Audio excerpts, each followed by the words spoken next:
ರವೀಂದ್ರಂ ತಮಾಶ್ರಯೇ ಅನವದ್ಯಾತ್ಮಚಾರಿತ್ರಂ ವಾದಿಕದ್ಯೋತಭಾಸ್ಕರಂ ವಿದ್ಯಾಮಾನ್ಯಗುರುಂ ವಂದೇ ವಿದ್ಯಾವಿದ್ಯೋತಭಾಸ್ವರಂ ತಪಸ್ವಾಧ್ಯಾಯ ಶುಶ್ರೂಷಾ ಕೃಷ್ಣಪೂಜಾರತಂ ಮುನಿಂ ವಿಶ್ವೇಶಮಿಷ್ಟದಂ ವಂದೇ ಪರಿವ್ರಾಟ್ ಚಕ್ರವರ್ತಿನಂ ಜನ್ಮಾದ್ಯಸ್ಯ ಯತೋನ್ವಯಾದಿತರತಶ್ಚಾರ್ಥೇಷ್ವಭಿಜ್ಞಸ್ವರಾಟ್ ತೇನೇ ಬ್ರಹ್ಮಹೃದಾಯ ಆದಿಕವಯೇ ಮುಖ್ಯಂತೆ M ಸೂರಯಃ ತೇಜೋ ವಾರಿಮೃದಾಂ ಯಥಾ ವಿನಿಮಯೋ ಯತ್ರ ತ್ರಿಸರ್ಗೋ ಮೃಷಾ ಧಾಮ್ನಾ ಸ್ವೇನ ಸದಾ ನಿರಸ್ತಕುಹಕಂ ಸತ್ಯಂ ಪರಂ ಧೀಮಹಿ ಯಂ ಪ್ರೌರಜಂತಮನುಪೇತಮಪೇತಕೃತ್ಯಂ ದ್ವೈಪಾಯನೋ ವಿರಹ ಕಾತರ ಆಜುಹಾವ ಪುತ್ರೇತಿ ತನ್ಮಯತಯಾ ತರವೋಪಿ ನೇದುಃ तं ಸರ್ವಭೂತಹೃದಯಂ ಮುನಿಮಾನತೋಸ್ಮಿ ನಿಗಮಕಲ್ಪತರೋರ್ಗಳಿತಂ ಫಲಂ ಶುಕಮುಖಾದಮೃತದ್ರವಸಂಯುತಂ ಪಿಬತ ಭಾಗವತಂ ರಸಮಾಲಯಂ ಮುಹುರಹೋ ರಸಿಕಾ ಭುವಿ ಭಾವುಕಾಃ ಹರಿಕಥಾಮೃತಸಾರ ಗುರುಗಳ ಕರುಣದಿಂದ ಆಪನಿತು ಪೇಳುವೆ ಪರಮ ಭಗವದ್ಭಕ್ತರಿದನಾದರದಿ ಕೇಳುವುದು.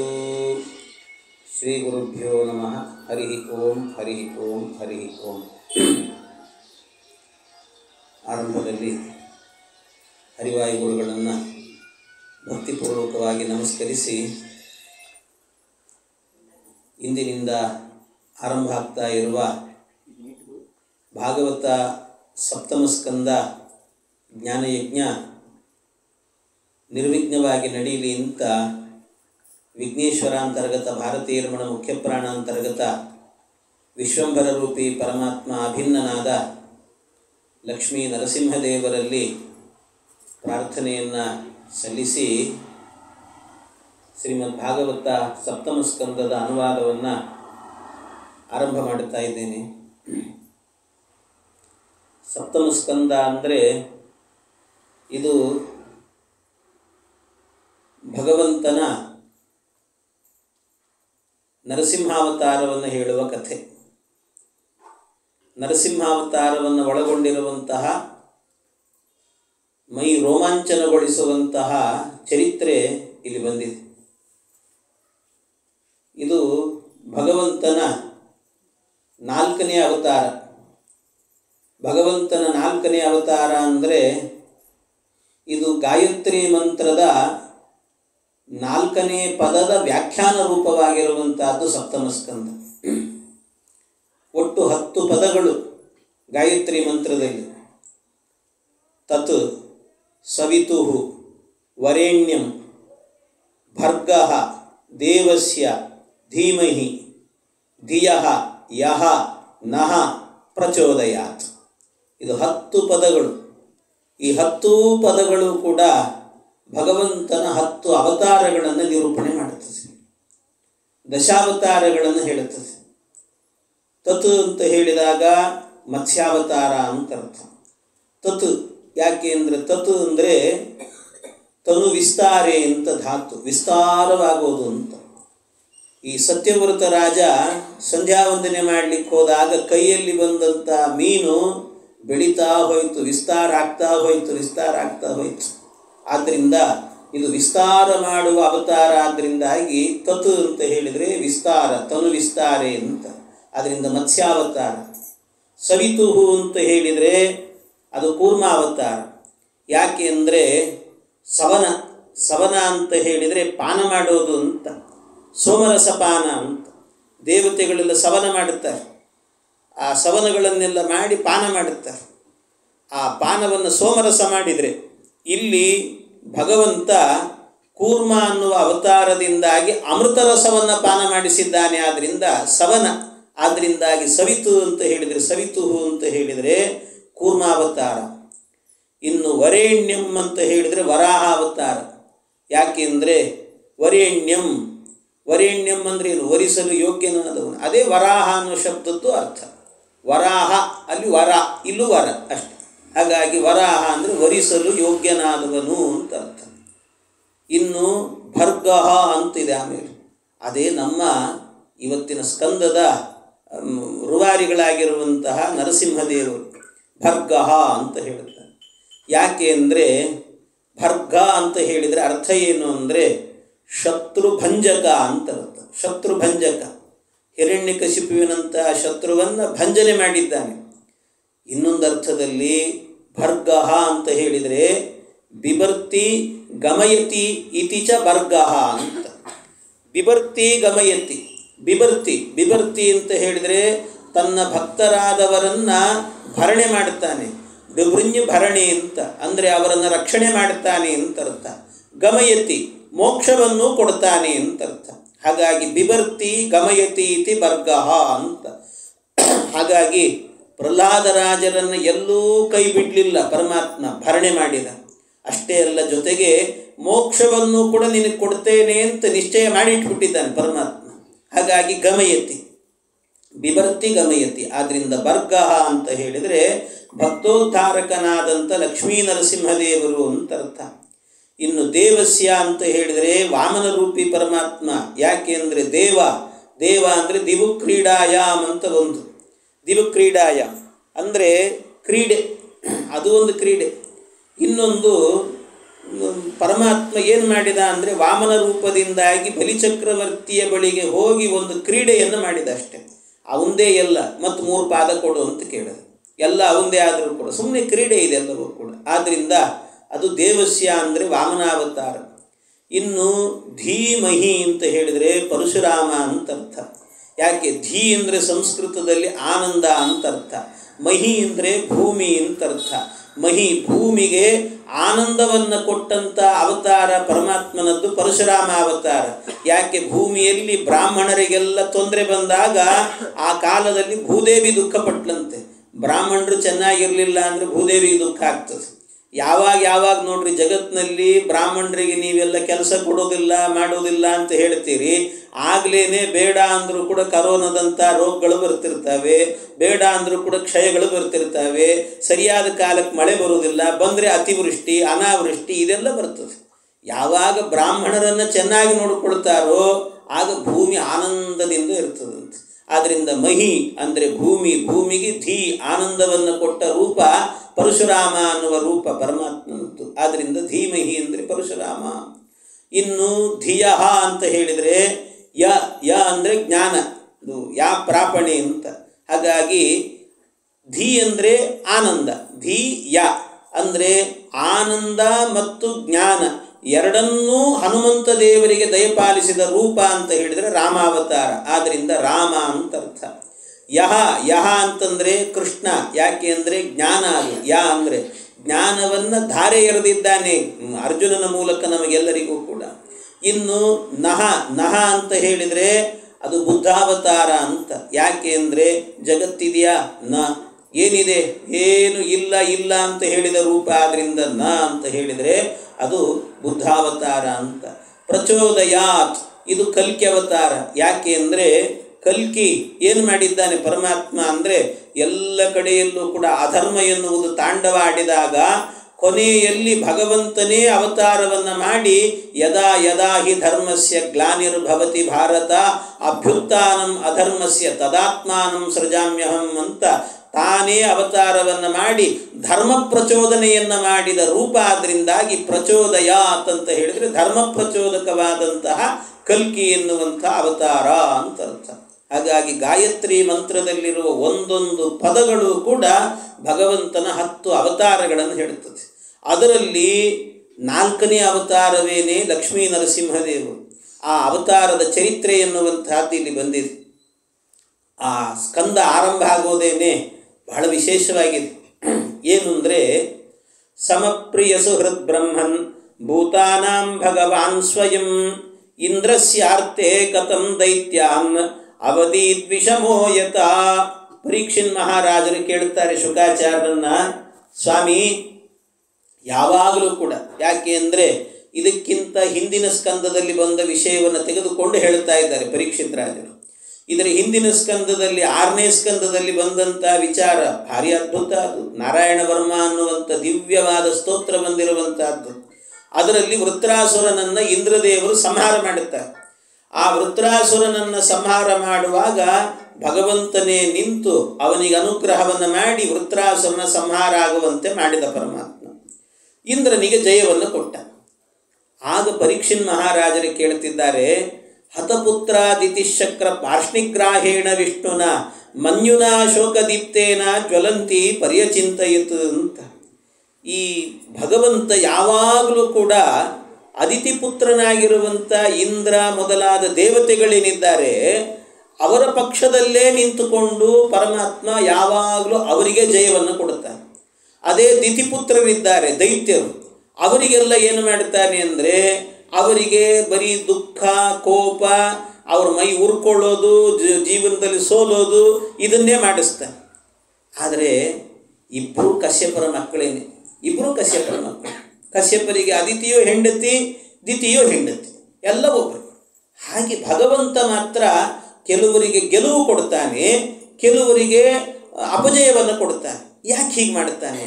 ಯಾಕೆ ಅಂದರೆ ಜಗತ್ತಿನಲ್ಲಿ ಏನೇನು ಜನರು ಅಂತಿದ್ದಾರೆ, ಅಥವಾ ಅಸುರರು, ಸುರರು ಅಥವಾ ಮಾನವರು ಯಾರಿದ್ದಾರೆ ಎಲ್ಲರೂ ಕೂಡ ಭಗವಂತನ ಮಕ್ಕಳು.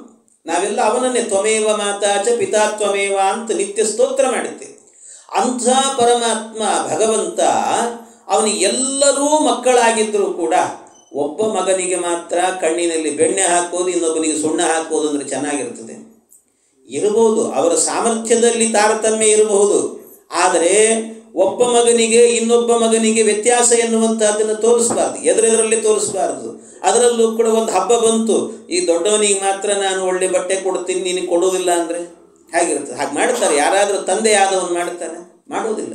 ಹಾಗೆ ದೈತ್ಯರನ್ನು ಸೃಷ್ಟಿ ಮಾಡಿದ್ದು ಭಗವಂತ, ದೇವತೆಗಳನ್ನು ಸೃಷ್ಟಿ ಮಾಡಿದ್ದು ಪರಮಾತ್ಮ, ಇಬ್ಬರನ್ನೂ ಅವನೇ ಸೃಷ್ಟಿ ಮಾಡಿದ್ದಾನೆ ಅಂದ ಮೇಲೆ ಈ ದೇವತೆಗಳಿಗೆ ಮಾತ್ರ ಗೆಲುವು ಕೊಡೋದು, ದೈತ್ಯರಿಗೆ ಮಾತ್ರ ಸೋಲು ಬರುವಂತೆ ಮಾಡೋದು. ವೃತ್ರಾಸುರನನ್ನು ಸೋಲಿಸಿದ ಇಂದ್ರನಿಗೆ ಜಯ ಸಿಕ್ತು. ಈ ಕೆಲಸ ಯಾಕೆ ಮಾಡುತ್ತಾನೆ? ಈ ವೈಷಮ್ಯವನ್ನು ಯಾಕೆ ತೋರಿಸ್ತಾನೆ ಪರಮಾತ್ಮ? ಬಹುಶಃ ಭಗವಂತ ಪಕ್ಷಪಾತಿಯಾಗಿದ್ದಾನೆ, ಅವನಲ್ಲೂ ದೋಷ ಇದೆ ಅಂತ, ಹೀಗೆ ದೋಷ ಚಿಂತನೆ ಮಾಡಲಿಕ್ಕೆ ಅವಕಾಶ ಇದೆ ಅಲ್ವಾ ಅಂತ ಪರೀಕ್ಷಿನ್ ಮಹಾರಾಜರು ಪ್ರಶ್ನೆ ಮಾಡುತ್ತಾರೆ. ಆರಂಭದಲ್ಲಿ ಇಂದ್ರಸ್ಯಾರ್ಥೆ ಕಥಂ ದೈತ್ಯಾನ್ ಅವಧಿ ದ್ವಿಷಮೋ ಯಥ, ಇಂದ್ರನಿಗೋಸ್ಕರವಾಗಿ ದೈತ್ಯರನ್ನು ಹೇಗೆ ವಧಿಸಿದ ಅವನು, ಸಂಹಾರ ಹೇಗೆ ಮಾಡಿದ ಅವನು ಅಂತ ಇದನ್ನು ಕೇಳುವಾಗ ಆಗ ಹೇಳ್ತಾ ಇದ್ದಾರೆ, ಪರಮಾತ್ಮ ಎಲ್ಲೂ ಕೂಡ ಅವನು ವೈಷಮ್ಯವನ್ನು ತೋರೋದೇ ಇಲ್ಲ. ಪರಮಾತ್ಮ ವೈಷಮ್ಯ ಇಲ್ಲವೇ ಇಲ್ಲ ಅವನಿಗೆ. ಭಗವಂತ ಅಂತ ಕೆಲಸವನ್ನು ಮಾಡೋದಿಲ್ಲ ಅವನು ಪರಮಾತ್ಮ. ಯಾಕೆ ಅಂದರೆ ಅವನು ನಿರ್ಗುಣ ಅಂತ ಹೇಳ್ತಾರೆ. ಅವನು ನಿರ್ಗುಣ,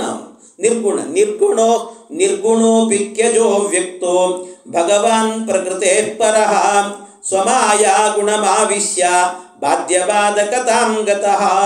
ಅವನು ನಿರ್ಗುಣ ಆದ್ರಿಂದಾಗಿ ಅವನಿಗೆ ವೈಷಮ್ಯವೇ ಇಲ್ಲ. ಅಲ್ಲ, ನಿರ್ಗುಣ ಆಗಲಿಕ್ಕೂ ವೈಷಮ್ಯ ಇಲ್ಲದೆ ಇರಲಿಕ್ಕೂ ಏನು ಸಂಬಂಧ ಅಂದರೆ ನೋಡಿ, ಮೊದಲನೇದಾಗಿ ನಿರ್ಗುಣ ಅಂತ ಹೇಳಿದರೆ ಮತ್ತೇನೋ ತಿಳ್ಕೊಂಬಿಡು, ಅವನಲ್ಲಿ ಗುಣವೇ ಇಲ್ಲ ಅಂತ ಅರ್ಥ ಮಾಡ್ಕೊಂಬಿಡಬೇಡ್ರಿ. ಗುಣವೇ ಇಲ್ಲ ಅಂತ ಅರ್ಥ ಅಲ್ಲ. ನಿರ್ಗುಣ ಅಂದರೆ 3 ಗುಣಗಳಿಲ್ಲ ಅಂತ ಅರ್ಥ. 3 ಗುಣಗಳಿಲ್ಲ ಅಂದರೆ ಸತ್ವ ರಜಸ್ತಮೋ ಗುಣಗಳಿಲ್ಲ ಅವನಿಗೆ. ಅಂದರೆ ಪ್ರಕೃತಿಯ ಬಂಧನಕ್ಕೆ ಅವನು ಒಳಪಟ್ಟವನಲ್ಲ ಪರಮಾತ್ಮ. ಯಾರಿಗೆ ಈ ಕೋಪ, ತಾಪ ಅಥವಾ ವೈಷಮ್ಯ, ಪಕ್ಷಪಾತ ಇದೆಲ್ಲ ಯಾರಿಗೆ ಬರ್ತದೆ ಹೇಳ್ರಿ? ಯಾರಿಗೆ ಬರ್ತದೆ ಅಂತಂದರೆ ಯಾರು ಈ 3 ಗುಣಗಳಿಗೆ ಒಳಗಾಗಿರ್ತಾರೋ ಅವರಿಗೆ ಮಾತ್ರ ಬರ್ತದೆ. ಹಾಗಾಗಿ ವೈಷಮ್ಯ ಎನ್ನುವುದು ಬರಬೇಕು ಪರಮಾತ್ಮನಲ್ಲಿ ಅಂದರೆ ಇದರಲ್ಲಿ ಯಾವುದಾದ್ರೂ ಒಂದು ಗುಣ ಇರಬೇಕು, ಅವನಲ್ಲಿ ಯಾವುದಾದ್ರೂ ಇರಬೇಕು. ಆದರೆ ಅವನಲ್ಲಿ ಗುಣ ಇದೆಯಾ? ಇಲ್ಲವೇ ಇಲ್ಲ. ಸತ್ವರಜಸ್ತಮೋ ಗುಣಗಳಿಂದಾಗಿ ತ್ರಿಗುಣಾತೀತನಾಗಿದ್ದಾನೆ ಪರಮಾತ್ಮ. ಹಾಗಾಗಿ 3 ಗುಣಗಳಿಂದಲೂ ಅತೀತನಾಗಿರುವಂಥವನು ಭಗವಂತ. ಆದ್ದರಿಂದಾಗಿ ಅವನಿಗೆ ಯಾವುದೇ ರೀತಿಯಾದ ವೈಷಮ್ಯ ಎನ್ನುವಂಥದ್ದು ಇಲ್ಲ.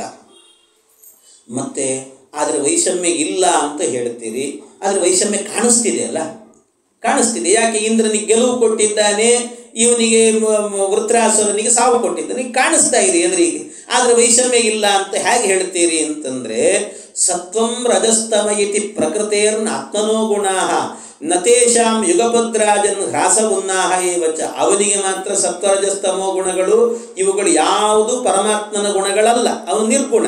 ಆದರೂ ಕಾಣಿಸ್ತದಲ್ಲ ವೈಷಮ್ಯ ಅಂತಂದರೆ, ಅದೆಲ್ಲ ಹೇಗೆ ಅಂತಂದರೆ ವೈಷಮ್ಯ ಎನ್ನುವಂಥದ್ದು ಪರಮಾತ್ಮನಲ್ಲಿ ಇಲ್ಲ. ಅವನು ಎಲ್ಲರ ಒಳಗೂ ಇರ್ತಾನೆ, ನನ್ನ ಒಳಗೂ ಇದ್ದಾನೆ, ನಿಮ್ಮ ಒಳಗೂ ಇದ್ದಾನೆ. ನಿಮ್ಮಲ್ಲಿ ಏನಾದರೂ ಕೂಡ ಅದು ಹೇಗಿರ್ತಾನೆ ಇದ್ದಾನೆ ಅಂತಂದರೆ ಎಲ್ಲಿದ್ದಾನೆ ಕಾಣಿಸ್ತಾನ ಅಂತ ಕೇಳಿದರೆ ಹಾಗೆಲ್ಲ ಕಾಣಿಸಲ್ಲ ಅವನು ಪರಮಾತ್ಮ. ಅದು ಯಾವ ರೀತಿ ಇರ್ತಾನೆ ಪರಮಾತ್ಮ ಅಂದರೆ, ಜ್ಯೋತಿರಾದಿರಿವಾ ಭಾತಿ ಸಂಘಾತಾನ್ನ ವಿವಿಚ್ಯತೆ ವಿದಂತ್ಯಾತ್ಮಾನಮಾತ್ಮಸ್ಥಂ ಅಥಿತ್ವಾ ಕವಯೋಂತತಃ. ಒಳಗಿದ್ದಾನೆ ನಿಮಗೆ ಹೇಗೆ ಗೊತ್ತಾಯಿತು ಅಂದರೆ ಜ್ಞಾನಿಗಳಿಗೆ ಗೊತ್ತಾಗ್ತದಂಥದ್ದು. ಜ್ಞಾನಿಗಳಿಗೆ ಗೊತ್ತಾಗ್ತದೆ, ಮಹಾತ್ಮರಿಗೆ ಗೊತ್ತಾಗ್ತದೆ. ನಮಗೆಲ್ಲ ಸಾಮಾನ್ಯರಿಗೆ ಗೊತ್ತಾಗುವುದಿಲ್ಲ. ಮಹಾತ್ಮರಿಗೆ ಒಳಗೆ ದೇವರಿದ್ದಾನೆ ಅಂತ ಕಂಡುಬಿಡ್ತಾನಂತೆ. ಅದು ಹೇಗೆ ಅಂದರೆ ಮಧ್ವಾಚಾರ್ಯ ಹೇಳುತ್ತಾರೆ, ದಧಿಸ್ಥ ಘೃತವತ್ ಕಾಷ್ಟೇ ವನ್ನಿವಚ್ಚ ಜನಾರ್ದನ ಅಂತ ಹೇಳುತ್ತಾರೆ. ಈ ದಧಿ ಮೊಸರು ಇರ್ತದೆ, ಮೊಸರಿನಲ್ಲಿ ನಮಗೆ ಯಾರಿಗಾದರೂ ತುಪ್ಪ ಕಾಣಿಸ್ತದ? ನಮಗೆ ತುಪ್ಪ ಕಾಣಿಸ್ತದ? ಮೊಸರಲ್ಲಿ ಕಾಣಿಸೋದಿಲ್ಲ. ಅಥವಾ ನಿಮಗೇನಾದರೂ ಕೂಡ ಕೊಟ್ಟು ತುಪ್ಪ ತೆಗೀರಿ ಅಂದರೆ ತೆಗಿಲಿಕ್ಕಾಗ್ತದೆ? ನಿಮಗೆ ಆಗೋದಿಲ್ಲ. ಹಾಗೆಯೇ ಈ ಅರಣಿ ಅಂತ ಒಂದು ವೃಕ್ಷ ಇರ್ತದೆ, ಆ ಅರಣಿ ಒಳಗೆ ಬೆಂಕಿ ಇರ್ತದೆ, ಅದನ್ನು ಮಥನ ಮಾಡಬೇಕು, ಆವಾಗ ಬರುತ್ತದೆ ಬೆಂಕಿಯನ್ನು. ಆದರೆ ಕಾಣಿಸ್ತದೆ ಬೆಂಕಿ? ಕಾಣಿಸೋದಿಲ್ಲ. ಹಾಗೆ ಪರಮಾತ್ಮನೂ ಕೂಡ ನಮ್ಮ ಒಳಗಿರ್ತಾನಂತೆ, ನಮಗೆ ಕಾಣಿಸೋದು. ಮೊಸರು ಹಾಕಿದರೆ ಬರೀ ಮೊಸರು ಅಂತಲೇ ತಿಂದು ಎದ್ದು ಹೋಗಿಬಿಡ್ತೀವಿ ನಾವು, ಇದರೊಳಗೆ ತುಪ್ಪ ಇದೆ ಅಂತ ಗೊತ್ತೇ ಆಗೋದಿಲ್ಲ ನಮಗೆ, ಹಾಗಿರ್ತದೆ. ಆದರೆ ಯಾರು ಮಹಾತ್ಮರಿರ್ತಾರಲ್ಲ, ಜ್ಞಾನಿಗಳಿರ್ತಾರಲ್ಲ, ಜ್ಞಾನಿಗಳಾದವರು ಮಾತ್ರ ಮೊಸರನ್ನು ಕೊಟ್ಟರೆ ಅದರ ಒಳಗಿರುವಂತಹ ತುಪ್ಪವನ್ನು ತೆಗೆದು ತೋರಿಸ್ತಾರಂಥವ್ರು, ಮಥನ ಮಾಡ್ತಾರೆ, ಅವರು ಮಥನ ಮಾಡಿ ತೆಗಿತಾರೆ. ಹಾಗೆ ನೀವು ಅರಣಿಯನ್ನು ಕೊಟ್ಟರೆ ಅದನ್ನು ಮಥನ ಮಾಡಿ ಬೆಂಕಿಯನ್ನು ತೋರಿಸ್ತಾರಂಥವ್ರು. ಅದೇ ರೀತಿಯಲ್ಲಿ ಪರಮಾತ್ಮ ಎಲ್ಲ ಕಡೆಯಲ್ಲೂ ಇರ್ತಾನೆ, ಆದರೆ ಜ್ಞಾನಿಗಳು ಮಾತ್ರ ಮಥನ ಮಾಡುತ್ತಾರಂತೆ. ಅದರ ತಿಳುವಳಿಕೆ ಇರುವವರು ಮಾತ್ರ ಮಥನ ಮಾಡುತ್ತಾರೆ, ಉಳಿದವರೆಲ್ಲ ಮೇಲಿನ ಮೇಲೆ ಹೋಗಿಬಿಡ್ತಾರೆ ಅಷ್ಟೇ. ಹಾಗಿರುತ್ತದೆ. ಹಾಗೆ ಭಗವಂತ ಎಲ್ಲ ಕಡೆ ಇದ್ದಾನೆ, ನಮ್ಮೊಳಗೆ ಎಲ್ಲರೊಳಗೂ ಇದ್ದಾನೆ. ನಾವೆಲ್ಲ ಸತ್ವರಜಸ್ತಮೋ ಗುಣಗಳಿಗೆ ಬಂಧಿತರಾಗಿದ್ದೇವೆ, ಆದರೆ ಭಗವಂತ ಆ ರೀತಿ ಬಂಧಿತನಾಗಿಲ್ಲ. ಅವನಲ್ಲಿ ವೈಷಮ್ಯ ಎನ್ನುವಂತಹದ್ದು ಇಲ್ಲ ಅಂತ ಹೇಳ್ತಾರೆ. ಅವನಲ್ಲಿ ವೈಷಮ್ಯ ಇಲ್ಲ. ಅಲ್ಲ ಹೇಗೆ ಕಾಣಿಸುತ್ತಲ್ಲ ಅಂತ ಹೇಳಿದರೆ, ಇದು ಸೂತ್ರವು ಹೇಳಿದೆ, ಬ್ರಹ್ಮಸೂತ್ರವು ಕೂಡ ಹೇಳುತ್ತದೆ. ವೈಷಮ್ಯ ನೈರ್ಗಣ್ಯೆ ನ ಸಾಪೇಕ್ಷತ್ವಾತ್ ಓಂ ಅಂತ ಸೂತ್ರ. ಅಂದರೆ ವೈಷಮ್ಯ ನೈರ್ಗಣ್ಯ ಎನ್ನುವಂಥದ್ದು ಪರಮಾತ್ಮನಲ್ಲಿ ಇಲ್ಲ ಅಂತ ಹೇಳುತ್ತಾರೆ. ಅವನಲ್ಲಿ ಇಲ್ಲ ಇದೆಲ್ಲವೂ. ಕಂಡಿದೆ ಅಲ್ಲ ಅಂದರೆ ನೋಡಿ, ಒಂದು ಅರ್ಥ ಮಾಡಿಕೊಡಬೇಕು. ಪರಮಾತ್ಮ ಸ್ವಾಭಾವಿಕವಾಗಿಯೇ ದೇವತೆಗಳಿಗೆ ಪ್ರಿಯನಾದವನು, ಇನ್ನು ಸ್ವಾಭಾವಿಕವಾಗಿಯೇ ಅಸುರರಿಗೆ ಅಪ್ರಿಯನಾದವನು ಭಗವಂತ. ಮಾನವರಿಗೆ ಎರಡು, ಪ್ರಿಯ ಅಪ್ರಿಯ ಎರಡೂ ಕೂಡ. ದೇವತೆಗಳಿಗೆ ಪ್ರಿಯ, ಅಸುರರಿಗೆ ಅಪ್ರಿಯ, ಮಾನವರಿಗೆ ಪ್ರಿಯ ಅಪ್ರಿಯ ಎರಡೂ ಕೂಡ ಆಗಿದ್ದಾನೆ ಪರಮಾತ್ಮ. ಆದರೂ ಕೂಡ ಜೀವರ ಯೋಗ್ಯತಾನುಸಾರ ಅವನು ಪ್ರಿಯನೋ ಅಪ್ರಿಯನೋ ಆಗಿರ್ತಾನೆ. ಅಂದರೆ ನಮಗೆ ಅವನು ಪ್ರಿಯನಾಗಬೇಕು ಅಂದರೆ ನಮ್ಮೊಂದು ಯೋಗ್ಯತೆ ಇರುತ್ತದೆ, ನಮಗೊಂದು ಯೋಗ್ಯತೆ ಅಂತ ಇರ್ತದೆ. ಆ ಯೋಗ್ಯತೆಗೆ ಅನುಸಾರವಾಗಿ ಅವನು ನಮಗೆ ಪ್ರಿಯನಾಗ್ತಾನೆ. ನಮಗೇನಾದರೂ ಕೂಡ ಕ್ವಶನ್ಗಳೇ ಜಾಸ್ತಿ ಬಂತು ಅಂತಾದರೆ, ಬರೀ ದೇವರಿದ್ದಾನೆ ಅಂತಂದರೂ ನಂಬಿಕೆ ಬರುವುದಿಲ್ಲ ನಮಗೆ, ದೇವರ ಬಗ್ಗೆ ಮಹಿಮೆಗಳನ್ನು ಹೇಳಿದ್ರು ನಂಬಿಕೆ, ಇಂಥದ್ದಾಯಿತು ಅಂದರೆ ಆವಾಗ ಅವನು ಪ್ರಿಯ ಆಗೋದಿಲ್ಲ ಪರಮಾತ್ಮ. ಅದರಲ್ಲೊಂದು ನಂಬಿಕೆ ಬರಬೇಕು. ಅದು ಹೇಗೆ ಬರುತ್ತದೆ? ಆ ಜೀವರ ಯೋಗ್ಯತೆ ಅನುಸಾರ, ಅವರವರ ಯೋಗ್ಯತೆ ಅಷ್ಟೇ. ಆ ಯೋಗ್ಯತೆಗೆ ಅನುಗುಣವಾಗಿ ಪರಮಾತ್ಮ ಈ ವ್ಯವಸ್ಥೆಗಳನ್ನು ಮಾಡ್ತಾನೆ ಅಷ್ಟೇ. ಜೀವನ ಯೋಗ್ಯತೆಗೆ ಅನುಗುಣವಾಗಿ, ಅಂದರೆ ದೇವತೆಗಳೇನಿದ್ದಾರೆ ಅವರ ಯೋಗ್ಯತೆ ಎನ್ನುವಂತಹದ್ದು ಒಳ್ಳೆಯ ರೀತಿ ಇದೆ, ಆದ್ದರಿಂದ ಅವರಿಗೆ ಗೆಲುವನ್ನು ತಂದುಕೊಡ್ತಾನೆ. ದೈತ್ಯರ ಯೋಗ್ಯತೆ ಎನ್ನುವಂತಹದ್ದು ಅವರ ಯೋಗ್ಯತೆ ಸರಿ ಇಲ್ಲ, ಅದರಿಂದಾಗಿ ಅವರಿಗೆಲ್ಲ ಅಪಜಯವನ್ನು ತಂದುಕೊಡ್ತಾನೆ ಪರಮಾತ್ಮ. ಅದು ಅವರವರ ಯೋಗ್ಯತೆ, ಸ್ವಭಾವ ಅದು ಅಂತ ಹೇಳುತ್ತಾರೆ. ಸ್ವಭಾವಕ್ಕೆ ಅನುಗುಣವಾದ ಫಲವನ್ನು ಕೊಡ್ತಾನೆ ಪರಮಾತ್ಮ, ಸ್ವಭಾವಕ್ಕೆ ಅನುಗುಣವಾದ ಫಲ. ಅಲ್ಲ, ಅದು ಹೇಗೆ ಅಂತ ಹೇಳಿದರೆ, ನ ವಿಷ್ಣೋ ವಿಷಮತ್ವಂತು ಯೋಗ್ಯತಾಪೇಕ್ಷೆಯ ಕ್ವಚಿತ್. ಯೋಗ್ಯತೆ ಅವರು ಈ ಒಂದು ಮಾವಿನ ಗೊರಟಿರುತ್ತದೆ, ಮಾವಿನ ಗೊರಟನ್ನು ಭೂಮಿಯಲ್ಲಿ ಬಿತ್ತುತ್ತೇವೆ. ಭೂಮಿಯಲ್ಲಿ ಬಿತ್ತಿದಾಗ ಬೆಳೀತದೆ ಒಂದು ವೃಕ್ಷ. ಯಾವ ವೃಕ್ಷ ಬೆಳೀತದೆ? ಮಾವಿನ ವೃಕ್ಷವೇ ಬೆಳೀತದೆ. ಅಲ್ಲ, ನಾನು ಮಾವಿನ ಗೊರಟು ಹಾಕಿದ್ದೀನಿ, ಹಲಸಿನ ಮರ ಬೆಳೀಲಿ ಅಂದರೆ ಬೆಳೀತದೇನು?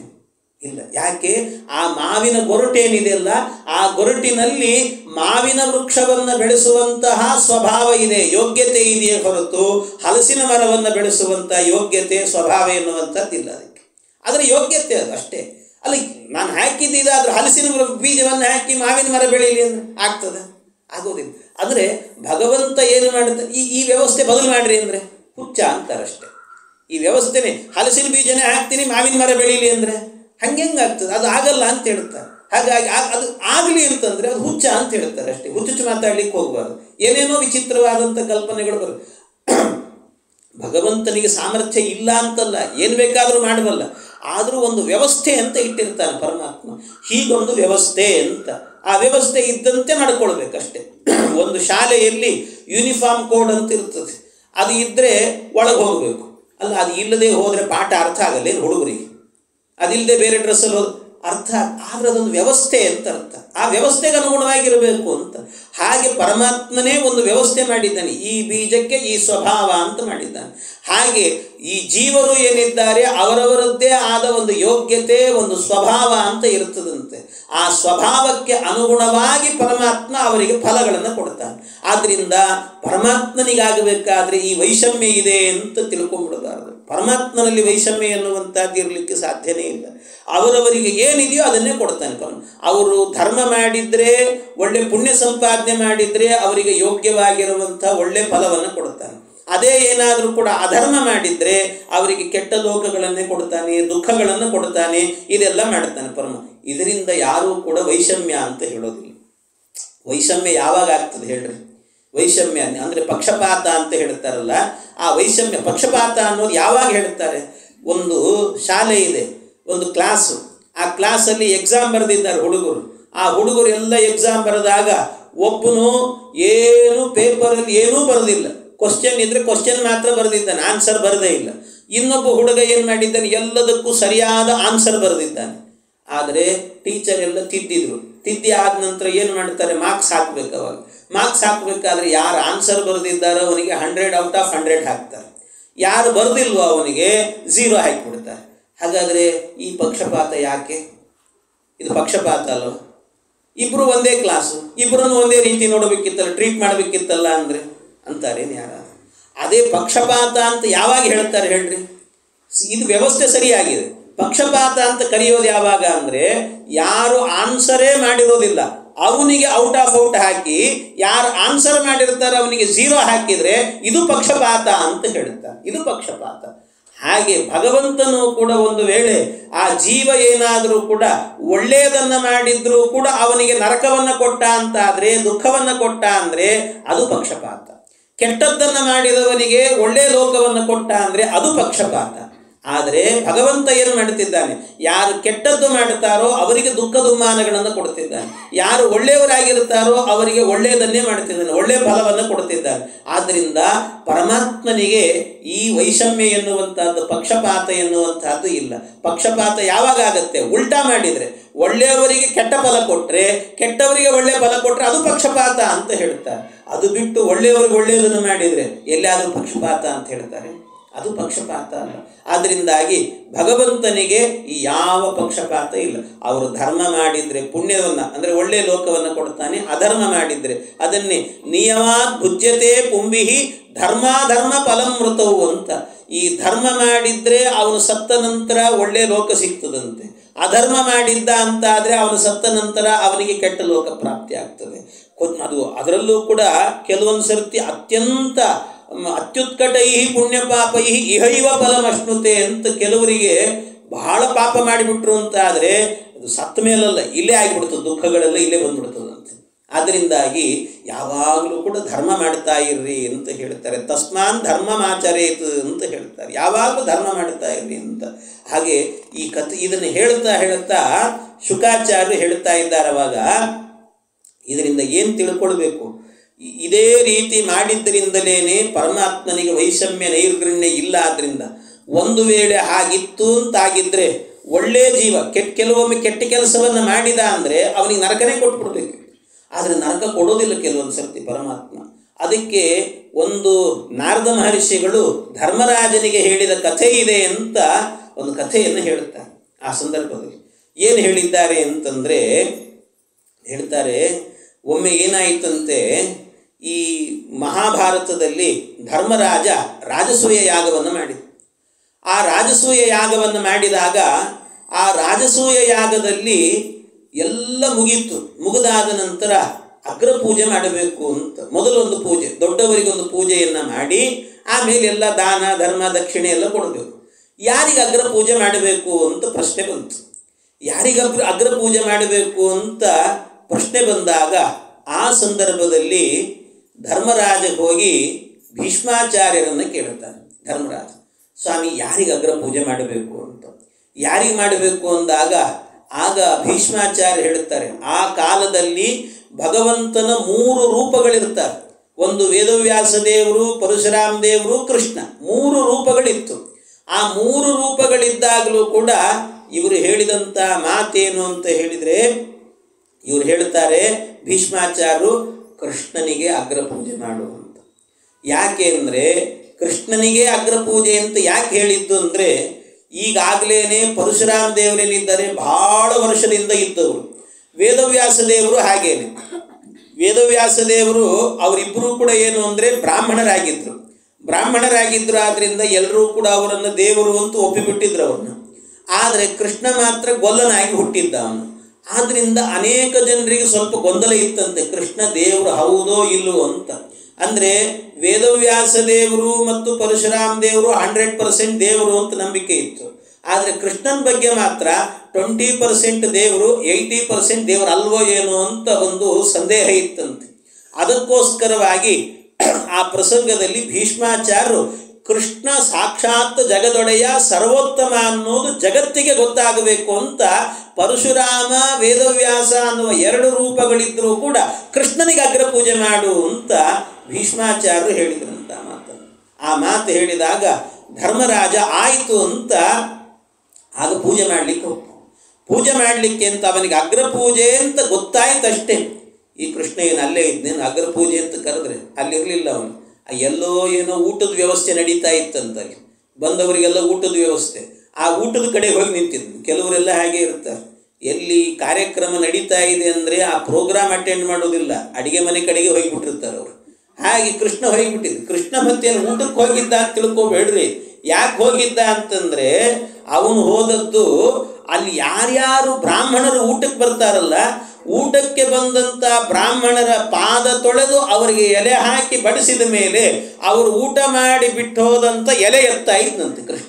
ಈ ಕೆಲಸಕ್ಕೆ ನಿಂತಿದ್ದಂತೆ, ಎಂಜಲ್ ಹೋಮ ಮಾಡಲಿಕ್ಕೆ ಅಂತ ಎಲೆ ಎತ್ತೋದಕ್ಕೆ. ಬ್ರಾಹ್ಮಣರ ಎಲೆ ಎತ್ತಿದರೆ ಮಹಾಪುಣ್ಯ ಅಂತ ಜಗತ್ತಿಗೆ ತೋರಿಸ್ಲಿಕ್ಕೆ ಪರಮಾತ್ಮ ತಾನೇ ನಿಂತಂತೆ, ದೇವರೇ ಮಾಡಿದ್ದಂತೆ. ಅದಕ್ಕೆ ಅದು ಏನು ದೊಡ್ಡ ಸಭೆ, ಅದು ಎಂಥ ಸಭೆ ಅಂತೀರಿ. ಒಂದು ಸರ್ತಿ ಏನಾದರೂ ಕೂಡ ಎಲೆಯನ್ನು ಬಗ್ಗಿ ಎತ್ತಲಿಕ್ಕೆ ಶುರು ಮಾಡಿದರೆ ಒಂದು ಏನಿಲ್ಲ ಅಂದರೂ ಕೂಡ 1,00,000 ಎಲೆಗಳನ್ನು ಎತ್ತಬೇಕಂತೆ. ಬಗ್ಕೊಂಡು ಹೀಗೇ ಎಳ್ಕೊಂಬರ್ಬೇಕು, ಅದನ್ನು ಹಾಗೆ ಎಳಿತಿರ್ಬೇಕು ಆ ಥರ. ಅದಕ್ಕೆ ಅಷ್ಟು ಎಳೆದಾದ ಮೇಲೆ ದೇವರಿಗೆ ಒಂದು ಸರ್ತಿ ಏನಾಯ್ತಂತೆ, ಅಲ್ಲಿ ಬಗ್ಗಿದವನು ಇಲ್ಲಿ ಬಂದು ಎತ್ತಂತೆ. 1,00,000 ಎಲೆ ಎತ್ತಿದ್ದಂತೆ. ಎದ್ದಾಗ ಒಂದು ಸರಿ ಸೊಂಟ ಬಿದ್ದಾಗ ಆಯ್ತಂತೆ ಪರಮಾತ್ಮನಿಗೆ. ಒಂದು ಸರ್ತಿ ಉಸ್ ಅಂತ ಕೈ ಇಟ್ಕೊಂಡಂತೆ, ವಿಠಲ ರೂಪ ಆಗೋಯ್ತು ಅಂತ. ಕೃಷ್ಣ ವಿಠಲ ಆಗಿಬಿಟ್ಟ ಅಂತ. ಸೊಂಟದ ಮೇಲೆ ಕೈ ಇಟ್ಕೊಂಡ್ಬಿಟ್ನಲ್ಲ. ಕಟಿಯಲ್ಲಿ ಕರವಿಟ್ಟನು ಪಂಢರೀರಾಯ, ಕಟಿಯಲ್ಲಿ ಕರವಿಟ್ಟನು. ಪರಮಾತ್ಮ ಕಟಿಯಲ್ಲಿ ಕರ ಇಟ್ಟುಬಿಟ್ಟ. ಯಾವಾಗ ಅಂದರೆ ರಾಜಸೂಯ ಯಾಗದಲ್ಲಿ ರಾಜೇಶನು ರಾಜರು ಮೊದಲಾದ ಸುರರೆಲ್ಲರೂ ಭೋಜನವನ್ನೇ ಮಾಡಿದ್ದೆಂಜಾಲು ಮೊದಲಾದ್ದು ರಾಜೀವಾಕ್ಷನೆ ಎತ್ತಿದಾಯಾಸದಿಂದಲೂ. ಪರಮಾತ್ಮ ಆಯಾಸ ಆಯಿತು ಅಂತ ಒಂದು ಸರ್ತಿ ಕಟಿಯಲ್ಲಿ ಕರ ಇಟ್ಟ. ಅಲ್ಲೇ ವಿಠಲ ಆಗಿಬಿಟ್ಟ ಅಂತ. ಇಷ್ಟು ಮಾಡ್ಕೊಂಡು ನಿಂತಿರುವಾಗಲೇ ಯಾರೋ ಬಂದು ಕರೆದ್ರು, ಕೃಷ್ಣ ನಿನಗೆ ಅಗ್ರಪೂಜೆ ಅಂತ ಕರೆದ್ರಂತೆ. ಕರೆದು ಕೂಡಲೇ ಓಡಿದ ಕೃಷ್ಣ. ಓಡಿದ ಪರಮಾತ್ಮ ಹೋಗಿ ನಿಂತ್ಕೊಂಡು ಅಗ್ರಪೂಜೆ ಮಾಡುತ್ತಾರೆ ಅಂತ ನಿಂತು ಕೂಡಲೇ ಆಗ ಅಲ್ಲೇ ಇದ್ದಂಥ ಶಿಶುಪಾಲ ಬೈಲಿಕ್ಕೆ ಶುರು ಮಾಡಿದ. ಧರ್ಮರಾಜನಿಗೆ ಬೈದಂತೆ, ಏನು ಧರ್ಮರಾಜ, ಏನು ಮಾಡ್ತಾ ಇದ್ದೀನಿ ನೀನು? ಯಾಕೆ ಅಂದರೆ ವೇದವ್ಯಾಸ ದೇವರಿದ್ದರು, ಅಥವಾ ಇನ್ಯಾರಿಗಾದರೂ ಮಾಡಬಹುದಿತ್ತು ನೀನು ಅಗ್ರಪೂಜೆಯನ್ನು. ಇವನು ಯಾರೋ ಏನೋ ಮನಸ್ಸೋ ಇಚ್ಛೆಯಿಂದ ಬೈದುಬಿಟ್ಟಿದ್ದಾನೆ ಕೃಷ್ಣನನ್ನು. ಯಾರೋ ಏನು ಗೊಲ್ಲ ದನ ಕಾಯೋ ಹುಡುಗ ಇವನು ಏನು ಯೋಗ್ಯತೆ ಇದೆ ಇವನಿಗೆ ಅಂತ ಮಾಡ್ತಿದ್ದಿ? ಹೋಗಲಿ, ಒಂದು ರಾಜನ, ಕ್ಷತ್ರಿಯನ, ಇವನೇನಾದರೂ ರಾಜನ ಅಥವಾ ಒಳ್ಳೆ ಶ್ರೇಷ್ಠ ಬ್ರಾಹ್ಮಣನ, ಜ್ಞಾನಿನ, ಏನಾಗಿದ್ದ ನೀವು? ಬರೀ ಒಂದು ಹಸುಗಳನ್ನು ಗೋರಕ್ಷಣೆ ಮಾಡಿಕೊಂಡು ಕೂತಂಥವು ಇವನಿಗೆ ಯಾಕೋ ಮಾಡ್ತಾ ಇದ್ದೆ ನೀನು ಅಂತ ಬೈಲಿಕ್ಕೆ ಶುರು ಮಾಡಿದ. ಧರ್ಮರಾಜನ್ ಬೈದಿದ್ದು ಸಾಕಾಗಲಿಲ್ಲ ಅವನಿಗೆ, ಕಡೆಗೆ ಕೃಷ್ಣನ್ನೇ ಬೈಲಿಕ್ಕೆ ಶುರು ಮಾಡಿದ್ನಂತೆ. ನಿನಗಾದ್ರೂ ನಾಚಿಕೆ ಇಲ್ವಾ ಅಂತಂದಂತೆ ಕೃಷ್ಣನಿಗೆ. ಅವ್ರು ಮಾಡ್ತಾರೆ ಅಂದ ತಕ್ಷಣ ಬಂದೇ ಬಿಡೋದೇನು, ಹೆಂಗೆ ಮಾಡ್ತಿದ್ದಿಲ್ಲ ನೀನು ಅಂತ ಕೃಷ್ಣನ್ನೇ ಬೈಲಿಕ್ಕೆ ಶುರು ಮಾಡಿದ. ಮಾಡ್ತಾರೆ ಅಗ್ರ ಪೂಜೆನ ಬಂದು ನಿಂತಿದ್ದಿ, ನಾಚಿಕೆ ಆಗಲ್ಲ ನಿನಗೆ, ಹಾಗೆ ಹೀಗೆ ಅಂತ, ದನ ಕಾಯೋನು, ದೇವರಲ್ಲ ನೀನು, ಹಾಗೆ ಹೀಗೆ ಅಂತ ಬೈಲಿಕ್ಕೆ ಶುರು ಮಾಡಿದ. ಇಷ್ಟು ಬೈತಾ ಇರುವಾಗ ಭಗವಂತ ಆಗ ಅಂದನಂತೆ, ಕೊನೆಗೆ ಕಾಯ್ತಾ ಇದ್ದ, ಇಷ್ಟು ಅವನ ಪಾಪದ ಕೊಡ ತುಂಬಲಿ ಅಂತ ಕಾಯ್ತಿದ್ದ. 100 ಬೈದ, 100 ಬೈಗಳ ತನಕ ಸುಮ್ಮನೆ ಇದ್ದ.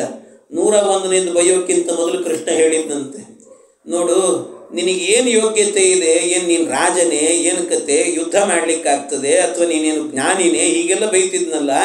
ಅಷ್ಟು ಹೇಳ್ತಿರುವಾಗ ಆಗ ಭಗವಂತ ಹೇಳಿದ್ನಂತೆ, ಕೃಷ್ಣ ಎಲ್ಲ ಶಿಶುಪಾಲ ಇಷ್ಟು ಬೈತಾ ಇದೆಯಲ್ಲೋ, ಒಂದು ಸರ್ತಿ ಹೊರಗೆ ಬಾ, ನಾನು ರಾಜನೋ ಅಥವಾ ಏನು ಅಂತ ತೋರಿಸ್ತೀನಿ ಬಾ ನಿನಗೆ ಅಂತ ಹೇಳಿದ್ನಂತೆ.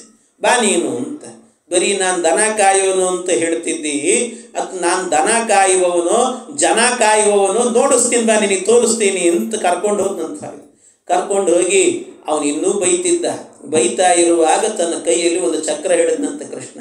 ಆ ಚಕ್ರ ಹಿಡ್ಕೊಂಡು ಚಕ್ರಕ್ಕೆ ಹೇಳಿದ್ನಂತೆ ಕೃಷ್ಣ.